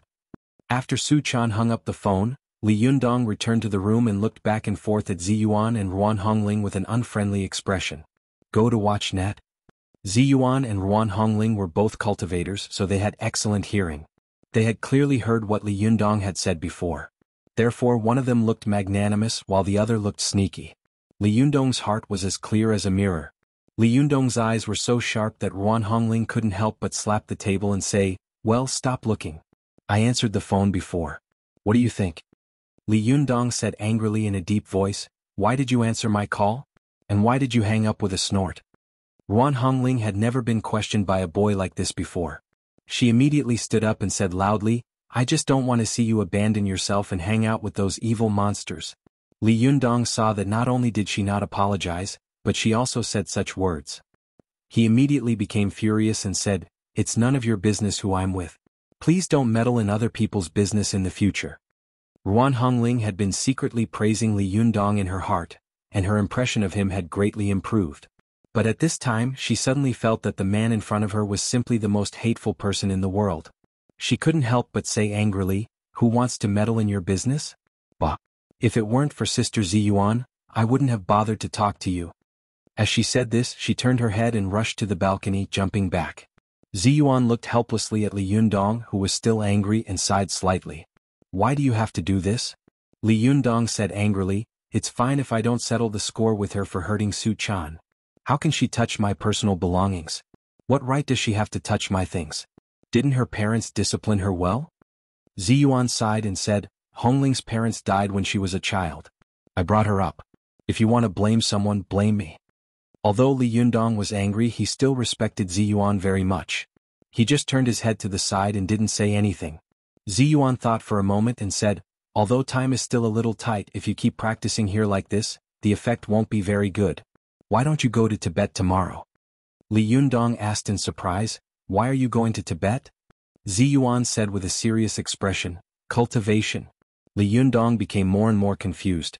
"Why do you have to go to Tibet to cultivate?" When cultivators reach the Zhuji phase, they often choose to do so on the mountain. "Do you know why?" Li Yundong shook his head. "I don't know. Watch net." Ziyuan said, "Because the mountain is the place where the spirit qi in the world gathers the most. Not only is the air good, but it is also closer to the imperial court of cloud sky, so it is easier to feel the power of the sky and the earth. The higher the mountain, the more it is like this." Li Yundong's heart skipped a beat. He could vaguely feel her intentions. He asked tentatively, "Do you mean that I should go to the Zhuji phase on the mountain in Tibet?" Ziyuan nodded. "Times are different now. Basically, the famous mountains have been greatly contaminated by the world, but the mountains in Tibet have not. They are still pure. Therefore you can go there to cultivate your foundation." Li Yundong thought for a while, then sighed and said, "That's good, but I don't have the money to go." Ziyuan smiled and said, "Why, do you still want to fly over?" "No, you can run there yourself." Li Yundong was dumbfounded. Run there? You must be joking, right?" "No, I'm not joking at all." Ziyuan stopped smiling and said solemnly, "Although the Jinqi in your body is majestic and strong, it is not condensed. You can take advantage of the journey to slowly temper the Jinqi in your body, especially the first time you run. Don't stop. Run as long as you can until you can't stand it anymore. By the way, bring your fan of 7 treasures with you." Li Yundong thought that he would have to carry the fan of 7 treasures, which weighed more than 50 kilograms, all the way to Tibet. He couldn't help but shiver and stare blankly. Seeing his expression, Ziyuan was not surprised. She just said softly, "If you don't go through the bone-chilling cold, how can you smell the fragrance of plum blossoms? Don't think that cultivation is a very simple thing. It is the most difficult way of heaven in the world, so naturally, it has to go through the most tests. If you feel that you can't hold on, think about the agreement you made with Su Chan." Li Yundong's heart suddenly trembled, and his eyes gradually revealed a firm look. He nodded to Ziyuan and said, "I understand. Where am I going in Tibet?" Ziyuan smiled slightly. "Where is the highest in Tibet?" Li Yundong said in surprise, "You don't mean Mount Everest in the Himalayas, do you?" Ziyuan smiled and said, "Where else is higher?" Li Yundong smiled bitterly. "You don't want me to climb to the top of Mount Everest to build the Zhuji phase, do you? I'm afraid I'll freeze to death before I can climb to the top of the mountain." Ziyuan said, "You don't have to reach the top of the mountain. When you climb to a certain level, the Jinqi in your body will have a strong reaction, and then you can start building the Zhuji phase. Go to the internet. 7 KOM. I can't tell you the specifics. You're the only one who knows this kind of thing best. Li Yundong took a deep breath and said, I understand. When should I go? Ziyuan thought for a moment and said, you can prepare first. Tomorrow. Li Yundong was stunned. Tomorrow? So soon? Ziyuan looked at Li Yundong seriously. Do you think there's still a lot of time left for you? Li Yundong didn't say anything. He went back into the room and began to tidy up his clothes. Ziyuan stood outside the door and watched for a while. Seeing that Li Yundong had sorted out a lot of things and even stuffed his notebook into his bag, she couldn't help saying, just prepare 2 sets of clothes. Don't bring too many things. Just the fan of 7 treasures is enough for you. Li Yundong was stunned for a moment, then began to clear out the things in the bag. He only prepared a few sets of clothes, then he thought for a moment, poured a few bottles of water and put them in the bag.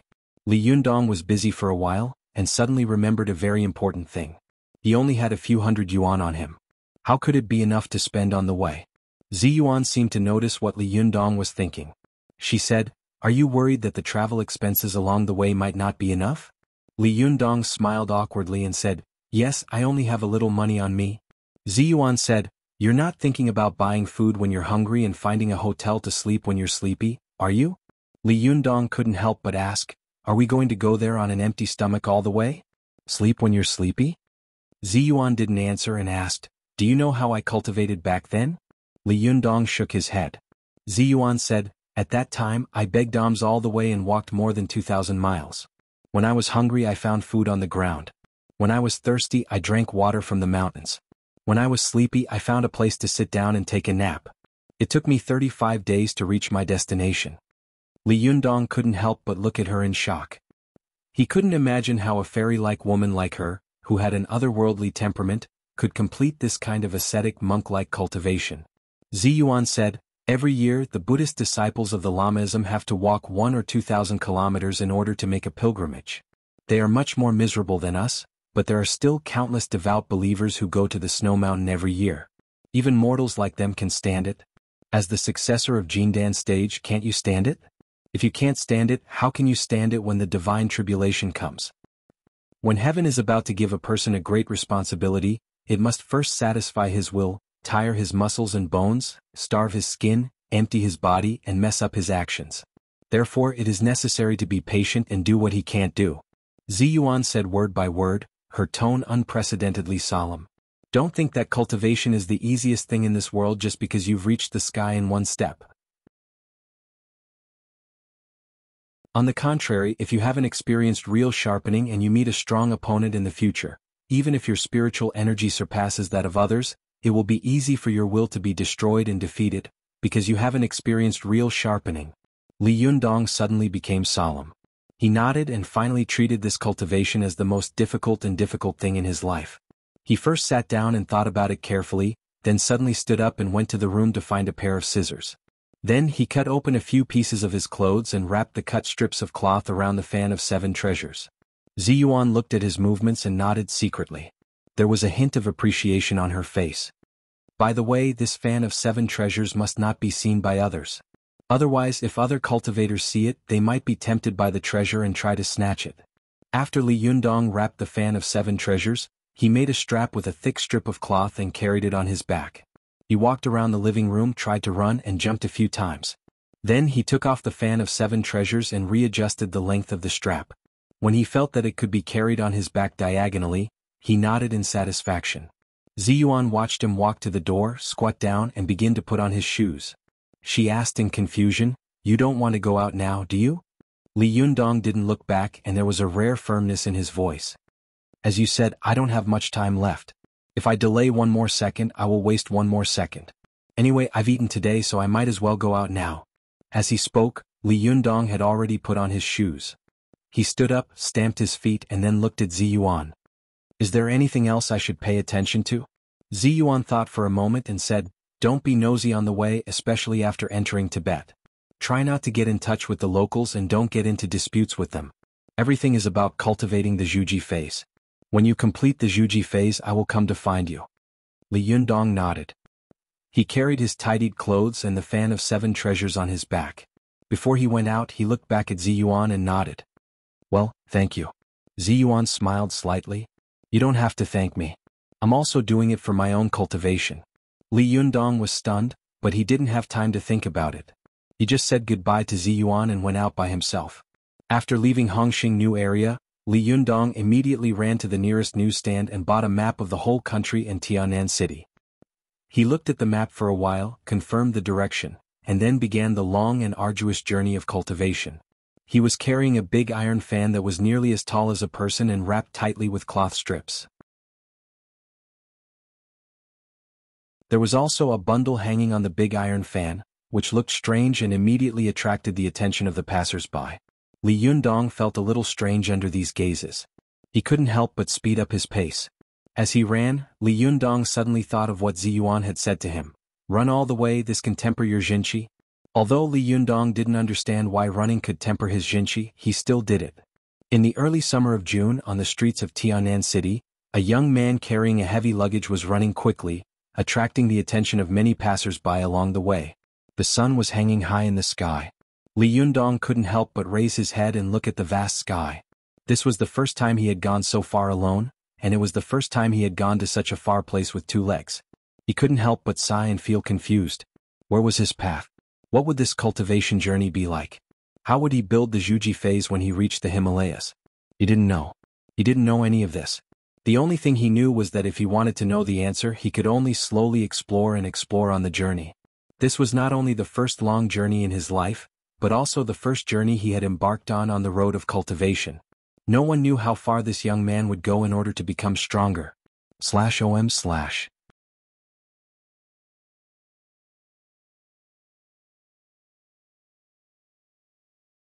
Chapter 170. Go to CNET. In the past, when Li Yundong was an otaku, he had never thought that eating and sleeping were also a kind of cultivation. Even running was a kind of cultivation. Ever since Li Yundong had read Inner Canon of the Yellow Emperor, although he couldn't fully understand all the content in it for a while, he relied on his strong memory to forcibly memorize the content in his mind. In the future he would naturally understand it slowly. Go to CNET. When he first started running, he didn't feel anything strange about his body.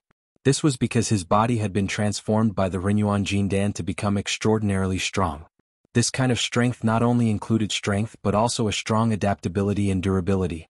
Ordinary people could carry 100 kilograms of things, so Li Yundong could carry 500 kilograms of things. Ordinary people would gasp for breath after running 500 meters, but Li Yundong could still run 5,000 meters in one breath without a change in his expression and heart rate. But when Li Yundong carried the psychic fan of 7 treasures, which weighed more than 50 kilograms and ran for nearly 10 kilometers, he began to feel that there was a stream of hot air constantly rising in his body. This hot air continued to expand, turning his chest and internal organs upside down. This feeling made Li Yundong very uncomfortable at first, just like what he had experienced when he went on a rampage in school. It was as if he had become a pressure cooker, and his body was full of swelling hot air. The more he ran, the more swollen it became. Li Yundong wanted to tear all his clothes and then cut open his chest to let the qi in his body leak out. Li Yundong wanted to stop and let the qi in his body slowly calm down, but he suddenly remembered what Ziyuan had said: don't stop the first time you run. Run as far as you can until you can't stand it anymore. Li Yundong gritted his teeth and continued to run like this.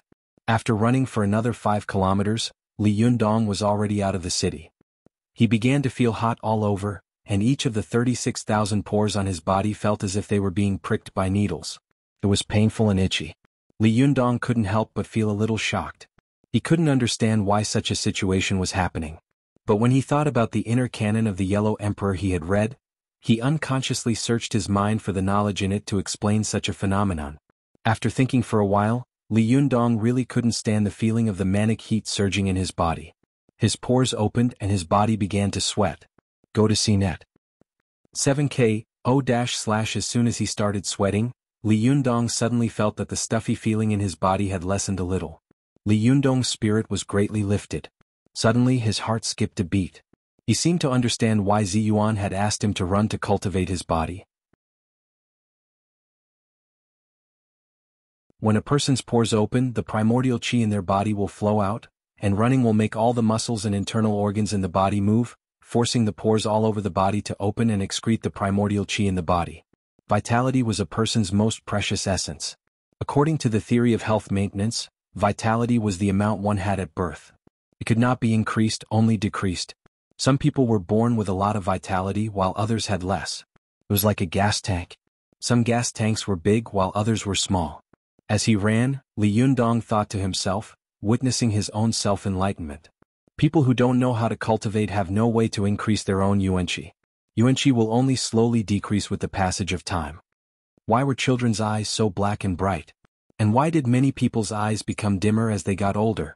Because children had the most vitality, their eyes were black and bright. As they grew older, they didn't pay attention to cultivating their body and mind. As a result, the yuanqi in their body would be lost, causing their eyes to lose their luster. One of the most important things to control the yuanqi and prevent it from easily leaking out was, don't sweat.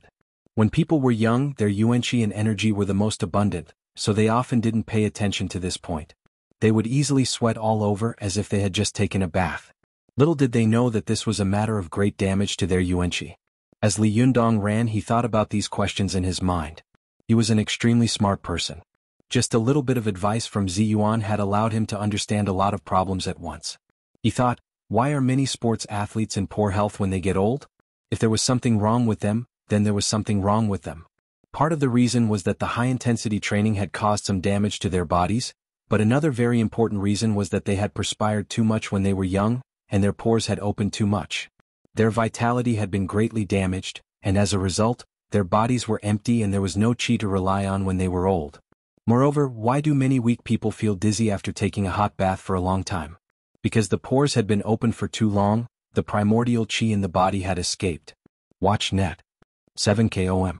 Thinking of this, Li Yundong had unknowingly run another 5 kilometers. If it had been in the past, he would have been tired and out of breath after running 2 kilometers. But now, Li Yundong only felt that the qi in his body was surging, as if there was a high-speed motor running in his body. The qi in his body was ting-ting-ting driving his body, making him run more and more powerful and comfortable. At this time, Li Yundong finally understood what running is also a kind of cultivation meant. Ordinary cultivators were afraid of perspiring and opening their pores because they were afraid that their essence qi would leak out. At this time, he was afraid that the boiling yuanqi in his body would not be able to get out. It was like a pressure cooker. If the heat kept increasing and expanding, the whole pot would explode. But if there was a leak, the pot would not explode. As Li Yundong ran and sweated, the boiling qi in his body immediately found a place to vent. His whole body became a huge cauldron with a lid. Guhong, the great master of the Danding sect at the end of the Eastern Han dynasty, believed that the human body was a big cauldron.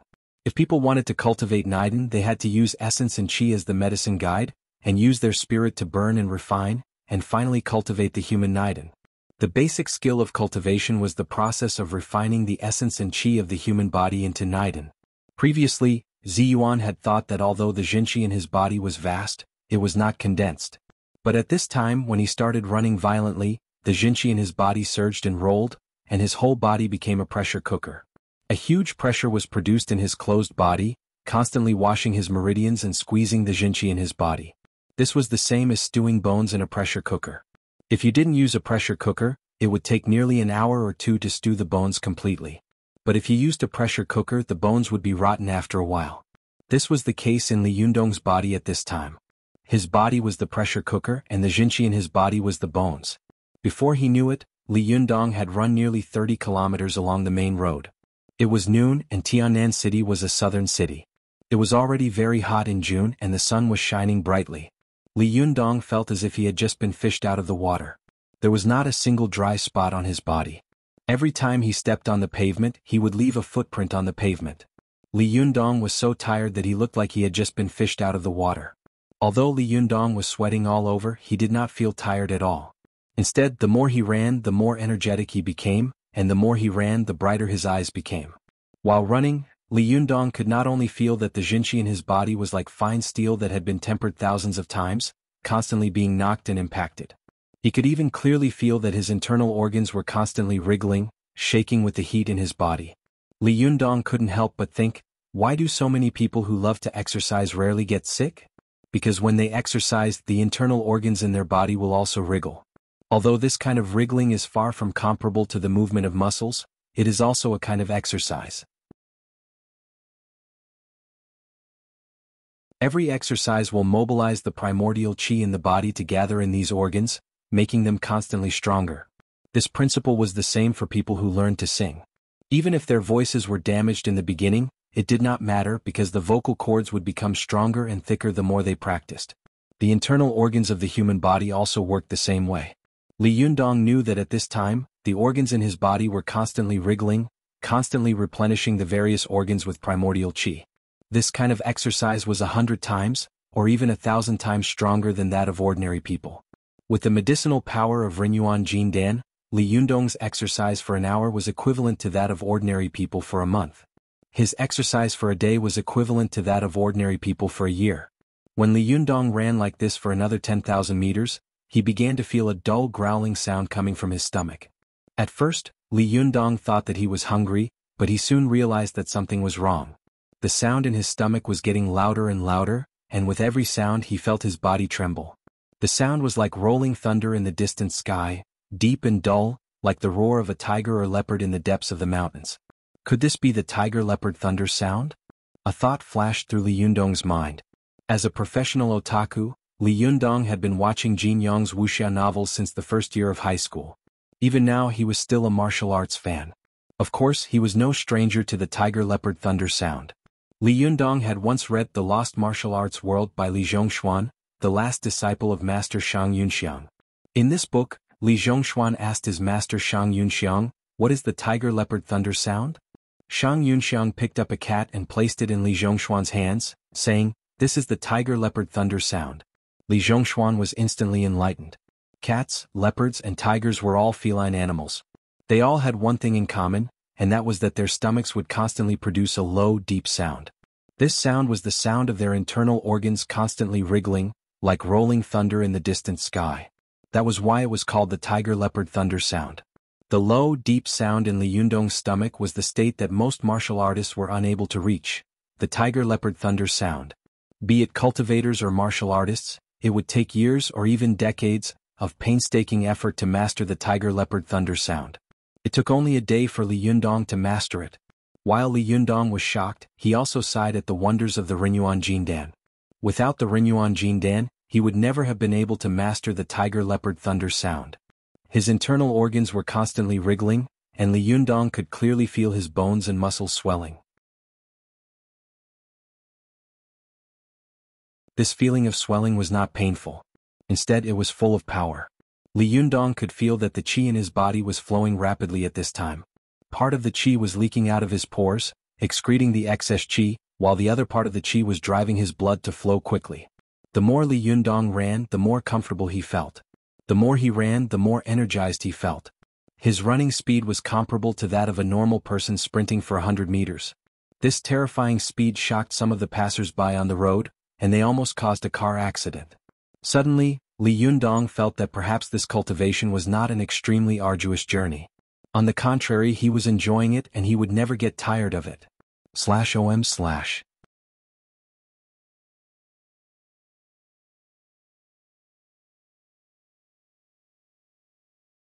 Chapter 171. Go to WatchNet. He hadn't expected that he would run for a day and a night. Even when he was thirsty, he only slowed down a little. He took a bottle of water from his backpack and took a sip. Then he didn't even put the bottle back. He held it in his hand and continued to run. WatchNet. 7 km. Li Yundong's frantic running along the way attracted the attention of many drivers.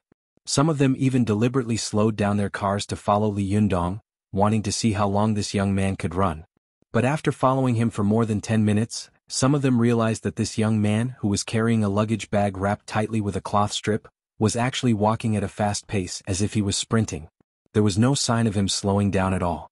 After following him for an hour, Li Yundong's speed was still so fast. These drivers were all stunned by Li Yundong and almost had an accident.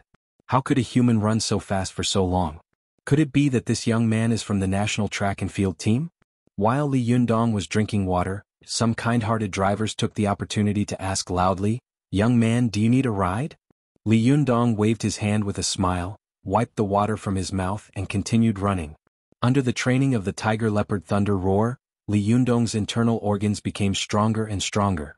The qi in his body, which was already very strong, also became more and more vigorous. At this time, Li Yundong completely understood why Ziyuan had asked him to run all the way.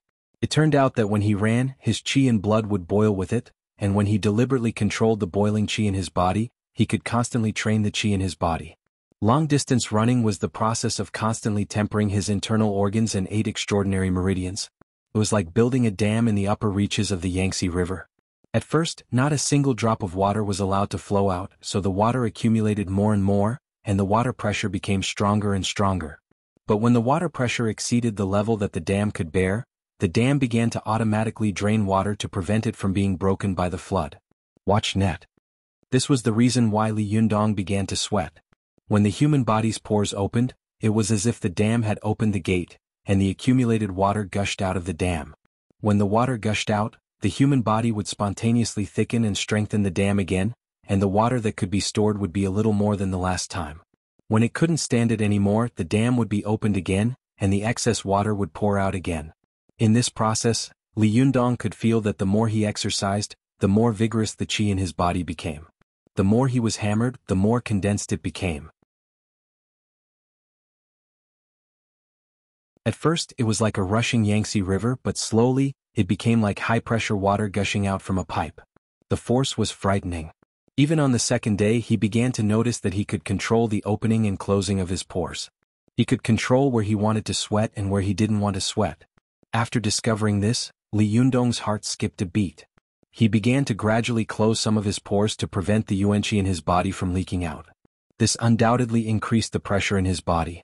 The opening of the dam, which could originally pour out 1,000 cubic meters of water in a minute, was now reduced to only 500 cubic meters. The water pressure from this opening was naturally twice as strong as before. As the pressure increased, the impact on the meridians in his body naturally increased as well. The pressure on his internal organs also increased. For example, he originally had to withstand a pressure of 100 pascals, but now because of the increased pressure, he had to withstand a pressure of 200 pascals. This kind of sudden doubling of pressure was very similar to Sun Wukong's cultivation in the training ground in Dragon Ball, where the gravity was doubled. Although it was hard, the effect of cultivation was extremely obvious. When Li Yundong was running for the third day, his clothes had already been wet and dry. He had repeated this more than dozens of times, and his clothes were covered with sweat and salt stains. Watch net. 7 km. On the third day, Li Yundong could already control the pores all over his body. Only 10% of the pores were open for the qi to pour out. This meant that he could already adapt to the rolling qi under 10 times the pressure. Most importantly, during the continuous running, Li Yundong felt that the qi in his body was like a soldering iron that was constantly being beaten on a chopping board. The more it was beaten, the harder it was, and the more it was tempered, the stronger it was. His internal organs and 8 extraordinary meridians were also like a stronger and stronger dam, constantly increasing in height and thickness. It was not until the night of the third day that Li Yundong felt that he had begun to overdraft. Only then did he slowly slow down and stop by the side of the road. Li Yundong closed his eyes and adjusted his qi a little. After calming down the rolling qi and blood in his body, he carefully looked around. He found that he had run at least hundreds of kilometers away and was already on the ground of another province. Li Yundong stretched his body and smiled. He walked off the highway and found a hidden place to sit cross-legged and meditate for the whole night. That night, when Li Yundong was meditating, he could clearly feel that the qi in his body was much stronger than before. Moreover, when the true qi in his body flowed, it was not as easy as it used to be to move his whole body, like a monstrous flood. Although the true qi in his body was as strong and majestic as before, this qi was not like before, which came like thousands of galloping horses and left like a chaotic army. Instead, it had become like a condensed long snake, iron chain, and steel whip. When it left, it was like a dragon swinging its tail, leaving no trace. It was like a ragtag army that, after going through training, had begun to become a well-trained and orderly regular army. When Li Yundong opened his eyes again, it was already dawn. He stretched lazily. When he passed the highway checkpoint, he saw someone selling lunch boxes on the side of the road. He used the little money he had on him to buy one. Fortunately, the food in the mainland was slightly cheaper than in the southern cities. It only cost 5 or 6 yuan. Li Yundong looked at Li Yundong, who was sitting at the checkpoint. After Li Yundong finished his meal, he tidied up his luggage and spent 2 yuan on 2 bottles of water. After that, he continued his journey. Li Yundong went through Jiangxi, Hunan, Sichuan, and finally arrived at the border of Tibet. It had been a whole month. During the past month, Li Yundong had been living in the open. He had even sold his mobile phone for money. All his money had been used to buy some dry food and clean drinking water. During the past month, Li Yundong had completely changed. In the past, Li Yundong had smooth skin, a handsome face and a strong body. Although he did not pay much attention to his appearance, he was always well-dressed and clean. But now, because of the long exposure to the sun, Li Yundong's skin had become bronze. His clothes had become ragged and dirty, especially the white salt on his body, which could not be washed clean after several times. His clothes had become a little white, and the sneakers on his feet had long been worn out. He could no longer wear them, so he had to throw them away and become a pair of bare feet. Li Yundong ran barefoot all the way. At first, there were countless bloody blisters on his feet, which made him grimace in pain. But after a few days, these bloody blisters had become thick calluses, and he got used to walking barefoot. His hair had grown crazily in this month. His long hair had grown over his shoulders, and it was as messy as a chicken nest. His face was unshaven and he had grown a full beard. At first glance, he looked like a savage who had just come out of the mountains. Although he had suffered for a month, during this month, Li Yundong could only open the Baihui acupoint on the top of his head to pour out his qi. At the same time, he closed all the pores on his body. The qi in his body had been condensed like a reinforced iron pillar, powerful and not dissipating. Li Yundong didn't even know to what extent the qi in his body had become at this time, nor did he know what kind of lethality and destructive power he would have when he condensed his qi and punched. But Li Yundong knew that compared with a month ago, he was completely different. As the saying goes, the edge of a treasured sword is sharpened, and the fragrance of plum blossoms comes from the bitter cold. When Li Yundong arrived at the Beilonggu area of Baiyu County in western Sichuan, he finally stopped running. He looked around and found that although he was still in Sichuan, the customs here were very similar to those of the Tibetans. Many people were dressed very similar to the Tibetans. When the locals looked at a savage like him, their eyes were curious and vigilant. Li Yundong didn't care about these people's gazes and opinions. He just looked at the map and then walked in the direction of Mount Duonyen. Along the way, Li Yundong found that some devout lamas were constantly walking up the mountainside. They were wearing dark red and bright yellow clothes and gloves on their hands. They prostrated themselves on the ground all the way, looking extremely devout and solemn. Fortunately, there were also tourists among these people, so Li Yundong, an alien, was not very eye-catching. However, his dirty and shabby clothes always attracted the attention of other tourists from time to time, and their eyes were full of disgust and contempt. Li Yundong glanced at them and suddenly understood the meaning of Tang Bohu's poem. The world laughs at me for being too crazy, and I laugh at them for not being able to see through me. These people all thought that Li Yundong was a beggar begging for food along the way. They all looked at him with disgust, afraid that he would come over and ask them for money. But who knew that Li Yundong was actually a cultivator who was hiding his strength and cultivating hard? Li Yundong sneered inwardly and continued to climb along the hillside in silence. When he was almost halfway up the hillside, a noise attracted his attention. /om/.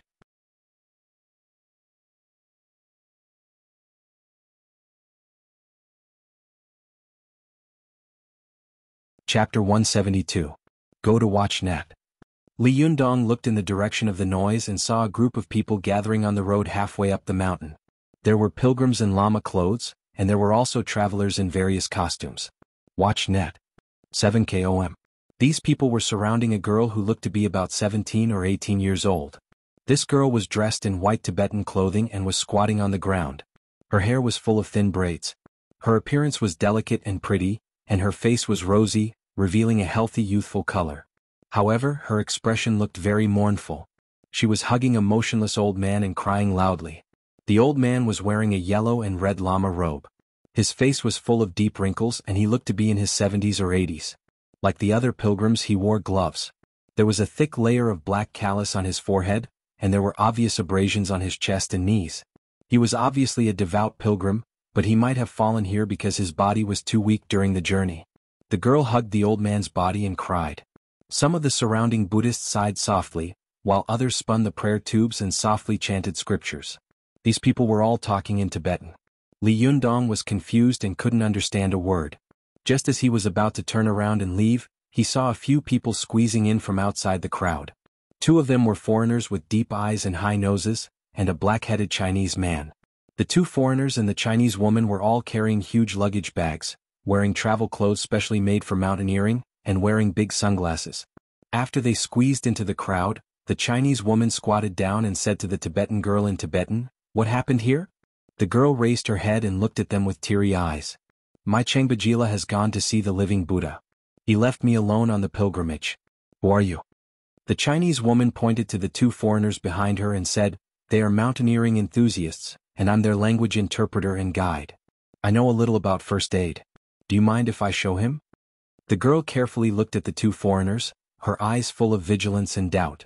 Seeing this, the two foreigners took off their sunglasses and greeted her in a friendly manner. Watch net. 7KO, Hong, OM. The girl thought for a moment and finally nodded. The female tour guide stretched out her finger to the old man and checked his breath and pulse. She frowned and turned to look at the two foreigners for help. She shook her head slightly. One of the brown-haired foreigners came forward, squatted down, and pressed his hand on the old man's neck artery. He also frowned slightly. He pressed his hand on the old man's chest and gave him heart compressions for a while. He also did artificial respiration for a while, but the old man did not move at all. The brown-haired foreigner was busy for a while. There were beads of sweat on his forehead. He looked up and shook his head helplessly. The female tour guide sighed and said to the girl, "I'm sorry, we can't do anything. He's gone." Although the girl already knew that the old man had passed away, she couldn't help but burst into tears when she heard the confirmation. Li Yundong frowned as he watched from the side of the road.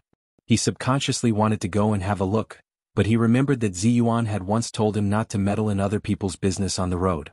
Thinking of this, he wanted to leave. Moreover, Li Yundong vaguely felt that someone in the crowd was coveting him. He glanced around and found a rover parked in the distance. A young man and a woman were sitting in the car, looking at him with bright eyes. When the young man and woman saw Li Yundong's gaze, they couldn't help but look away. This situation made Li Yundong frown. He subconsciously became vigilant in his heart and turned to leave. But as soon as he turned around and took 2 steps, the girl's sad cry came, making Li Yundong feel very uncomfortable. He suddenly remembered the scene of Su Chan crying in his arms. Li Yundong hesitated for a while and struggled in his heart for a long time. In the end, he sighed slightly, turned back and walked toward the crowd. Li Yundong was dressed like a savage. Although he didn't smell, he looked very sloppy. The people around him avoided him, afraid to get close to him as if he was a god of plague. Watch net. 7KOM. Li Yundong walked up to the old man and was about to reach out his hand when he heard the two foreigners shouting. The female tour guide also looked at him with disgust and said loudly, "Death is the most important thing.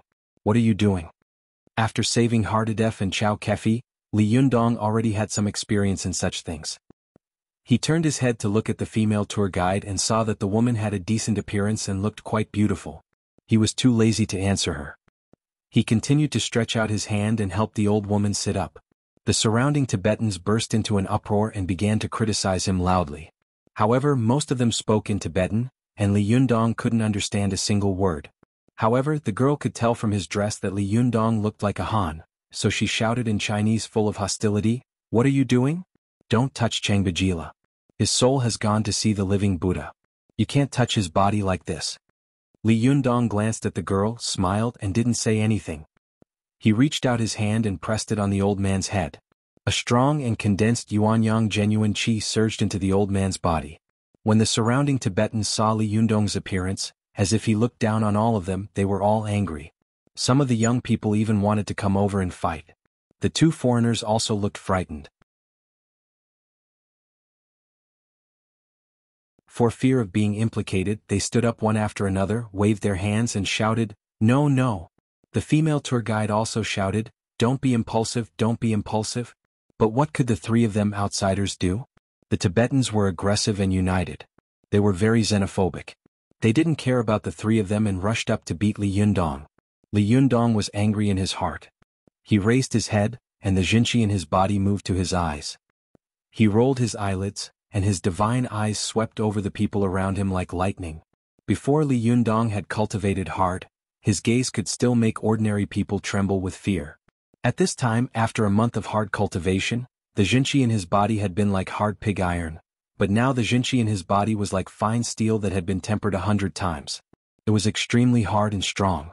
Li Yundong's gaze swept across the crowd. Suddenly, everyone felt a pain in their eyes as if they had seen the sun. It was so painful that they couldn't open their eyes. Their hearts beat wildly, and they immediately stopped and covered their eyes. They didn't dare to go forward, let alone shout at Li Yundong. The people around saw this abnormality for a moment, and they all looked at Li Yundong with doubt and awe. They moved further away from him. Only the girl kept her big eyes open and stared at Li Yundong without showing any weakness. When Li Yundong saw the girl, it was as if he had seen Su Chan. He didn't care about the girl. He just smiled at her gently, then lowered his head and continued to transfer Yuanyang Jinqi into the old man's body. The Jinqi in Li Yundong's body was so strong that he didn't need to use the three-pronged flower technique. He just pressed the old man's Baihui acupoint with his palm, and he could transfer the pure and vigorous Yuanyang in his body into the old man's exhausted meridians and internal organs. This vigorous Yuanyang qi was like the spring rain that moistened the dry land, slowly restoring the old man's vitality. Chinese medicine believed that only when the Yuanyang in a person's body was completely exhausted could the person be considered dead.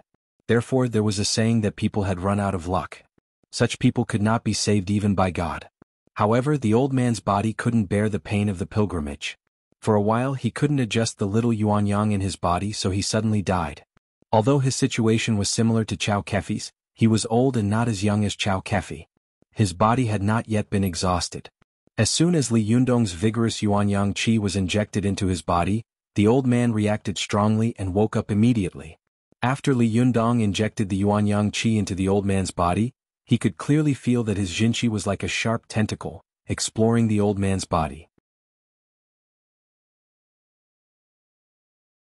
He began to feel that a little Yuanyang qi hidden deep in the old man's body was mobilized by him and began to gush out, responding to his Jinqi and nourishing the organs in his body.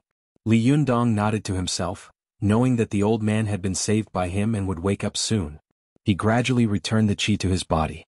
After that, he didn't say goodbye to the people around him. He turned around and continued his cultivation journey. These Tibetans looked at Li Yundong's back as he left and cursed. Even the female tour guide, who was his compatriot, looked at Li Yundong's back with disgust and snorted coldly. "You didn't know anything, but you messed around. You almost caused trouble." Only the girl looked at the old man in front of her with shock and ecstasy. She opened her mouth and couldn't say anything for a long time. When the people around saw her like this, they also looked at the old man curiously. They saw that the old man's pale and gray face had begun to slowly become ruddy, and his chest had begun to rise and fall slowly. The female guide and the two foreigners stared, as if they couldn't believe what was happening in front of them.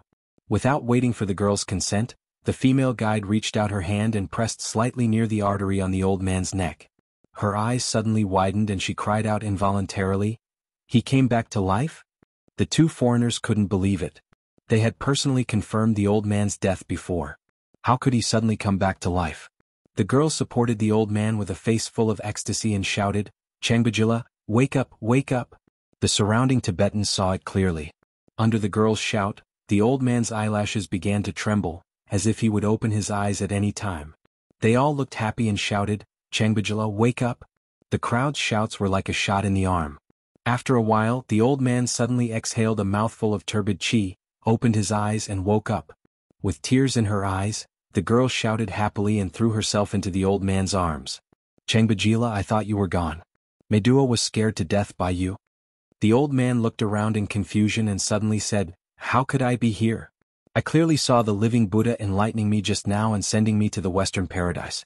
How could I be here in the blink of an eye?"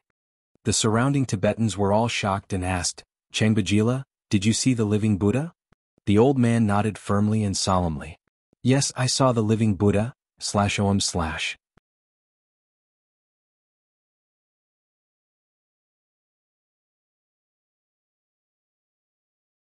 Chapter 173.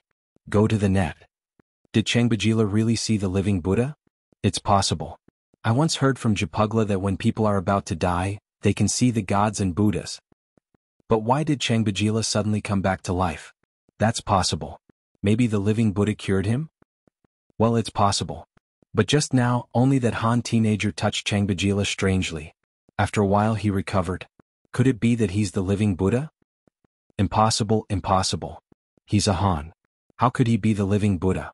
The Tibetans surrounded Changbajila and whispered to each other. When Changbajila heard their words, he shouted unhappily, "That's not right. Buddha said that all living things are equal. Where did the Han and Tibetans come from?" Changbajila was very prestigious among these Tibetans.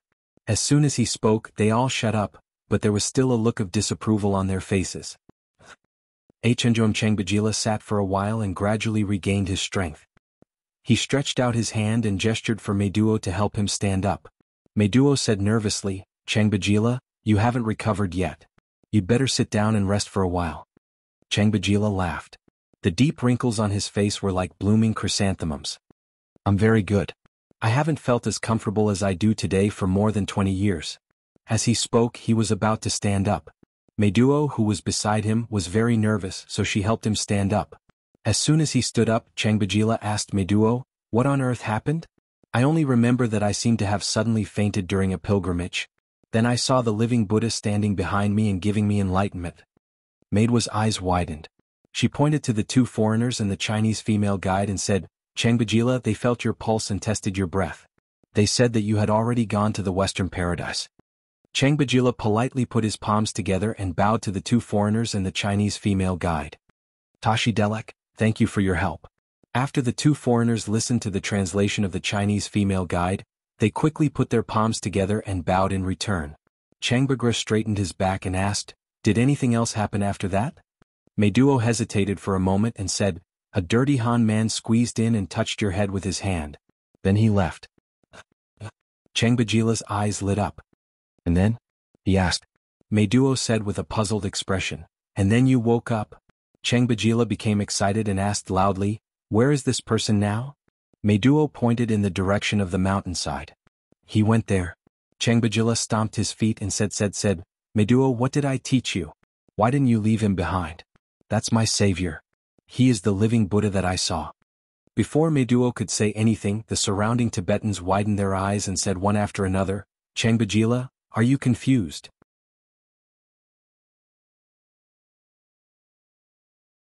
"How could that Han man be the living Buddha?" Changbajila said loudly, "I was about to go to Elysium when he put his hand on my head and I came back to life. Even Master Jalila Tenzin can't do such a thing. If he's not the living Buddha, then what is he?" Changbajila's words made everyone look at each other in dismay. Their hearts began to waver. One of them said in a low voice, "Yeah, this guy just touched Changbajila's head and Changbajila came back to life. This kind of method is too unimaginable. If he's not the living Buddha, then what is he? How can the living Buddha be a Han man? Oh, no matter what, I think Changbajila's life was saved by this Han man. Yes, I think this man is the living Buddha among the Han people." It was difficult to persuade these people. An old Tibetan looked at Changbajila and said, "Changbajila, you are the leader of our pilgrimage. You should tell us what to do." Changbajila's face showed an embarrassed expression. He thought to himself, "It stands to reason that we should catch up with him immediately and express our gratitude to our benefactor. However, pilgrims must bow every 3 steps on the pilgrimage journey. If we don't do this, it will be a great disrespect to Buddha, and we won't be able to escape to Elysium when we die. But if we bow every 3 steps, how can we catch up with this benefactor?" Changbajila looked embarrassed, but Meduo said considerately, "Changbajila, I think he is also going to Kathoda Temple. He will definitely rest there for a while. Maybe he will still be there when we get there." Changbajila sighed and said, "That's the only way. Let's go." 7 KOM. As he spoke, he turned his face again and kept lecturing Meduo, "Why didn't you stop him back then? Did you have a preconceived notion because he was a Han person and have other ideas in your heart?" Meduo glanced at Changbajila timidly and shook her head weakly. "No, it's just that he's too dirty." Changbajila couldn't help but say angrily, "I'm still dirty. I've been worshipping all the way here. Which part of me isn't dirty? Which part of you isn't dirty? D****. Buddha said that all living beings are equal, that there is no distinction between high and low, and that there is no distinction between beauty, ugliness, and cleanliness. As my disciple, how dare you say such a thing? Don't you know that Buddha used to beg along the street and was unkempt?" Meduo, a young and beautiful girl, was reprimanded by Changbajila in front of everyone. Her eyes immediately turned red and tears welled up in her eyes. She didn't dare to refute. She just took Changbajila's hand and said softly, "Changbajila, don't be angry. If we meet him later, I'll apologize to him. You've just recovered, so don't be angry. We can't do without you." Changbajila said angrily, What if we don't meet him? I'm telling you, if we don't meet him, you will have committed an evil deed, and there will be retribution in the future.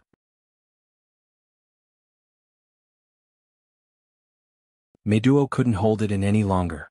Tears rolled down her cheeks, but she had a strong personality. She turned around and secretly wiped her tears, not wanting anyone to see them. The Tibetans on the side tried to persuade him. Chengbajila, don't talk about Meduo anymore. You almost went to paradise before. You don't know how sad she was. Maybe we'll meet this Han person up ahead? Chengbajila snorted and said, what if we don't meet him? The crowd looked at each other and kept silent.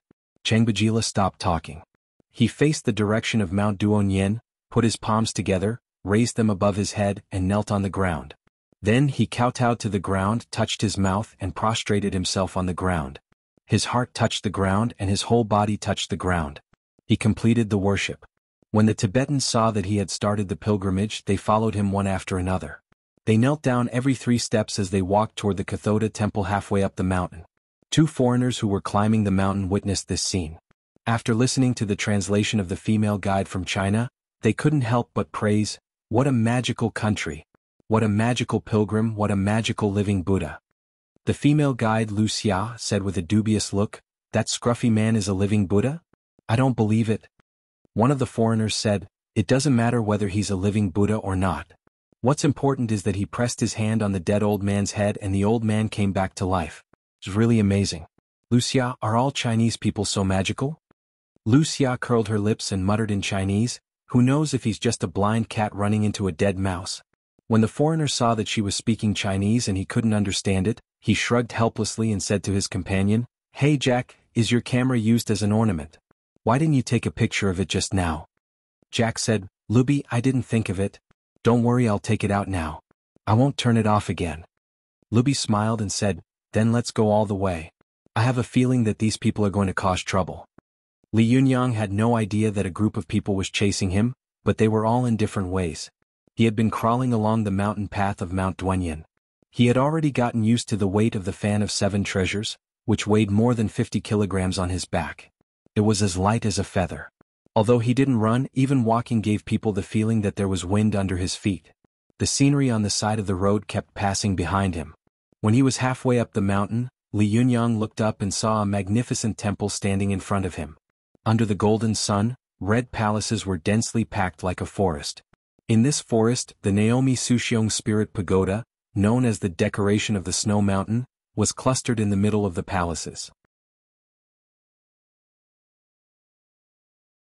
Countless small white pagodas around it extended to the hillside, as if to guide the pilgrims on the way up. Before entering the temple, Li Yunyang felt a strong sense of majesty and pressure. This was a powerful force formed by the firm faith and will of countless pilgrims over thousands of years. It was like countless gods, tightly surrounding the temple and guarding the snow mountain. What a powerful force! Li Yunyang was secretly shocked. Stimulated by this force, the Jinqi in his body suddenly surged and gathered together. It was like 2 fierce beasts in the mountain forest had suddenly encountered each other, and each of them had raised their manes.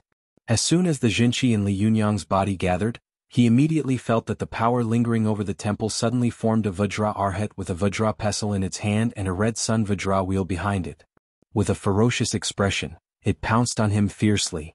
Li Yunyang was shocked and was about to resist when he suddenly heard an old voice in his mind. Don't be hostile. If you are strong, it will be stronger. If you are weak, it will be weaker. This sudden voice stunned Li Yunyang, and he subconsciously withdrew his aura. The breath in Li Yunyang's body came and went quickly. The Vajra Arhat that pounced on him also twisted in an instant and disappeared by the time it was in front of him. Li Yunyang was shocked by this sudden attack. When he came back to his senses, he turned his head and looked around, trying to see who had warned him. However, when he looked left and right, he saw an endless stream of tourists and pilgrims. He didn't see the Vajra Arhat he had seen before, nor did he see anyone suspicious. Li Yunyang was puzzled. After thinking about it for a while, he felt that this person shouldn't be malicious, so he put this matter aside and walked into the temple by himself. When Li Yunyang was no longer vigilant and wary, he could no longer feel the strong hostility hidden in the temple. After walking into the temple, Li Yunyang looked around and found that not only were there vendors selling incense, but there were also merchants selling food and drinks. In some places there was even a tap. He nodded to himself and thought to himself, I've been on the road for so long. I'll rest here for a night before continuing my journey. After making up his mind, Li Yunyang found a platform and sat down. Changbajila, Meiduo, and the others who were following behind him, bowed every 3 steps along the way. Their speed was astonishingly slow. It was not until it was almost dark that they slowly walked to the Kathuo temple. Although it was night, the temple was still full of incense and white smoke curled up. Changbajila and the head lama of the temple had been friends for a long time. After the two of them warmly exchanged greetings, Changbajila led his people to the temple to rest. After a day of worship, the group was already exhausted. Some of them even found a place to lie down and sleep. Only Changbajila sat alone on the steps outside the temple, looking at the golden plaque of the Kathuo temple uneasily. Because of what had happened during the day, Meiduo sat on the steps with Changbajila obediently. She hugged her knees with both hands and looked at the white moon in the sky with a pair of dark eyes. Meiduo, are you still blaming me for teaching you a lesson in front of so many people today? Changbajila suddenly said. Meiduo shook her head, and the little braids on her head swayed. The ornaments hanging on the braids also swayed. No, Changbajila, you're right. I shouldn't have looked at people like that. My cultivation is not enough. Changbajila looked at Meiduo lovingly. Just as he was about to speak, a figure suddenly flashed from a corner not far away. Meiduo also saw this scene and suddenly shivered. She stood up and shook Changbajila's arm excitedly. Changbajila, it's him, it's him. Changbajila was stunned. What do you mean? Meiduo said excitedly, it's the Han brother who saved you, /om/.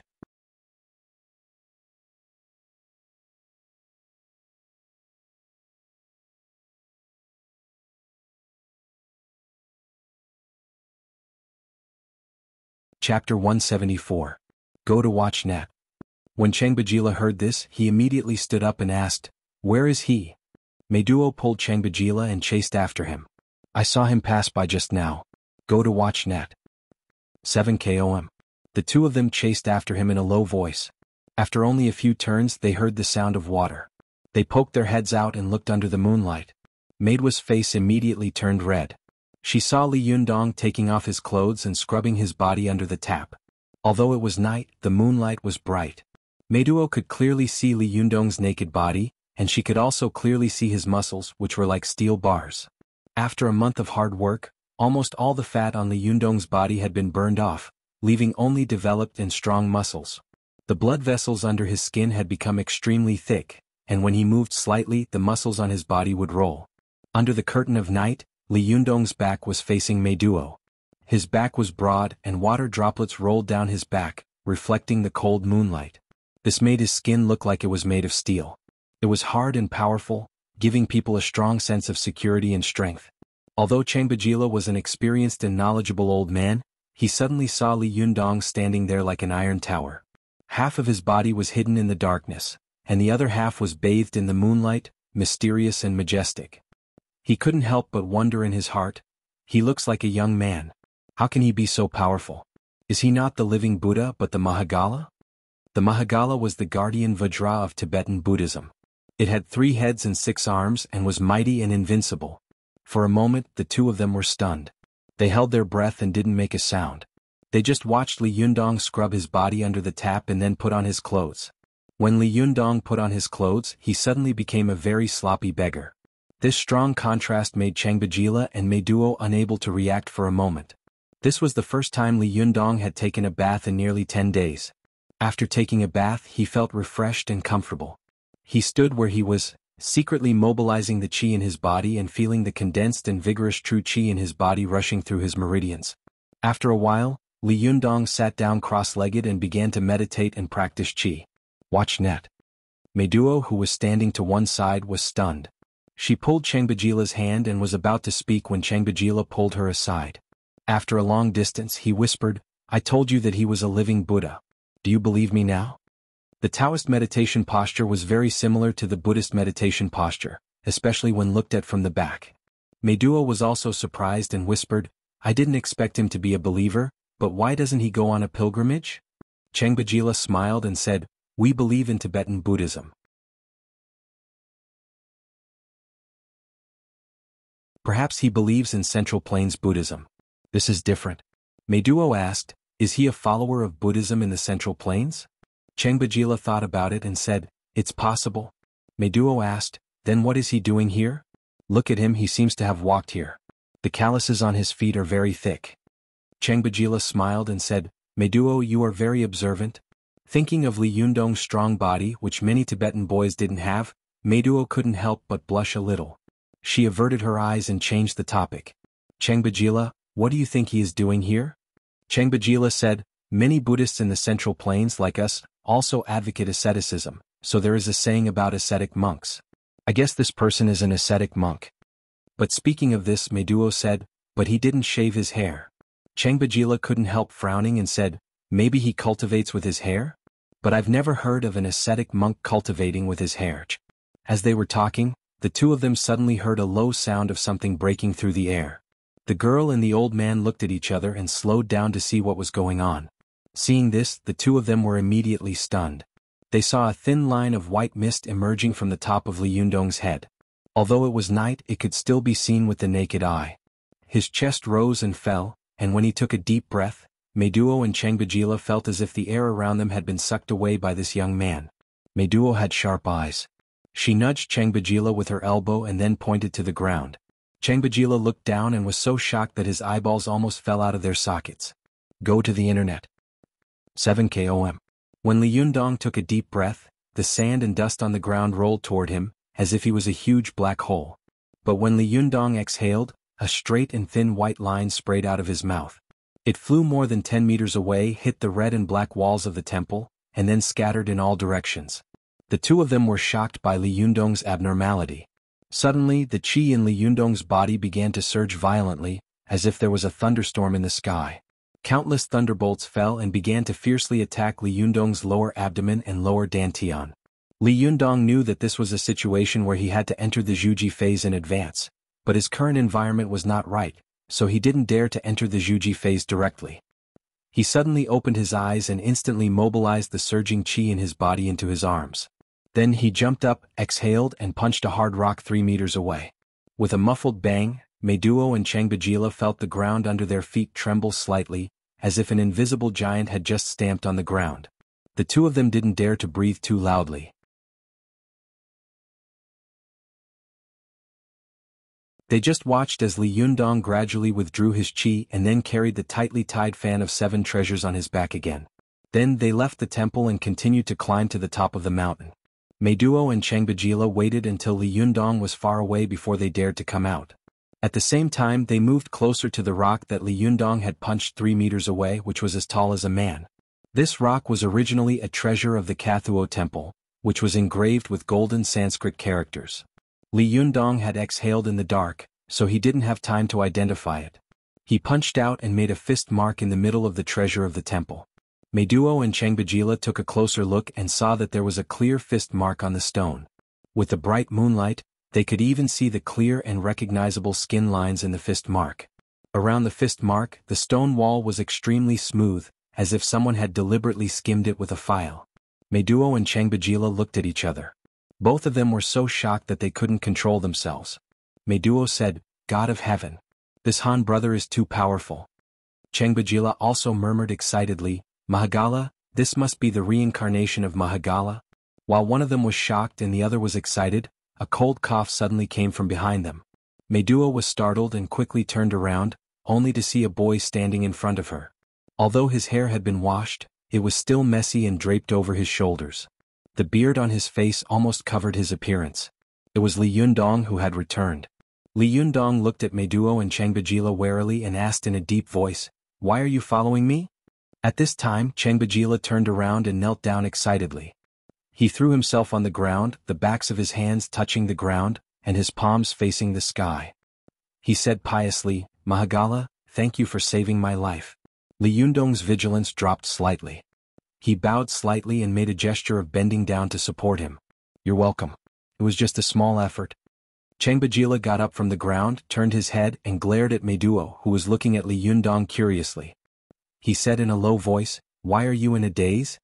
In Meiduo's eyes, the boy was not very tall, but his shoulders gave people a strong and burly feeling. Although his hair was messy and his face was covered with a beard, making him look like he was in his 40s or 50s. His eyes were as bright as the stars in the sky, and his voice didn't sound much older than hers. Just how old is this Han brother? He doesn't seem to be much older than me, but why is he so powerful?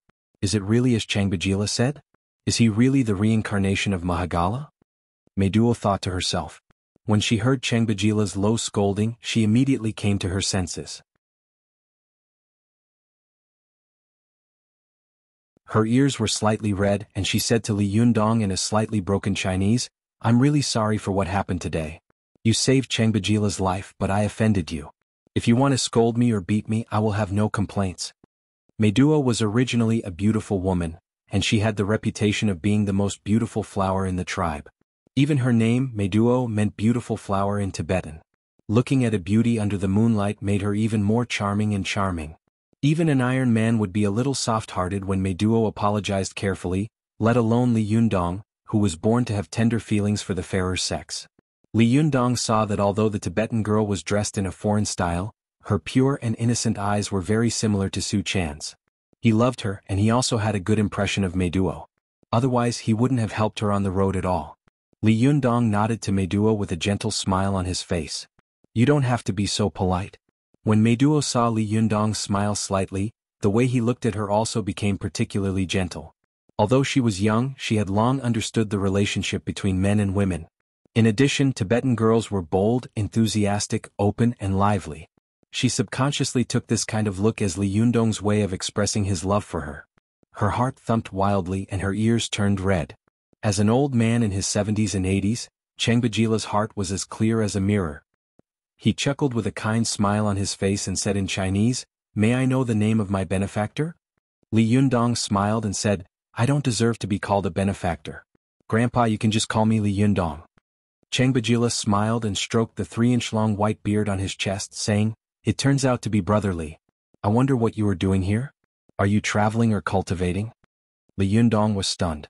He had thought that Changbajila had already recognized his identity as a cultivator when he had seen him practicing qi before.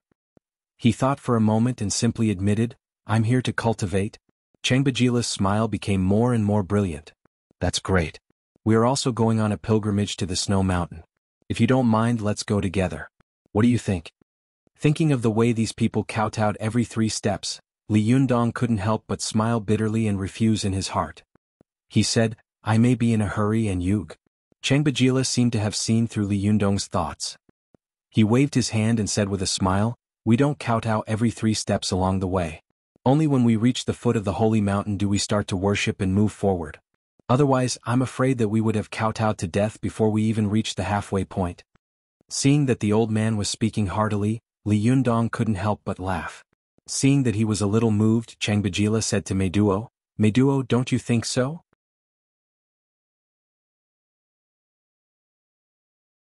Meduo had been a little shy under Li Yundong's gaze before and hadn't dared to look him in the eye. At this time, hearing Changbajila's words, she suddenly raised her head with some courage and enthusiasm. She looked at Li Yundong with a pair of extremely beautiful big eyes and giggled. She really had bright eyes and white teeth. "Changbajila, you're right. Han brother, if you don't mind, come with us. We can take care of each other on the way. Moreover, this plateau is very big and there are many wolves on it. Of course, although you are not afraid of wolves, what if you get lost?" The more Li Yundong looked at Meduo, the more he felt that she was very similar to Su Chan. He couldn't help but feel moved in his heart. He nodded and said, "OK/OM/" You're tuning in to the Han Li's Wuxia Adventures YouTube channel. We're so grateful for your support, and don't forget to subscribe to join us on this incredible journey through captivating stories. Your generosity through donations truly makes a world of difference, as it's the primary source of revenue that allows me to expand and enhance this channel for you. Thank you from the bottom of my heart for being a part of this adventure.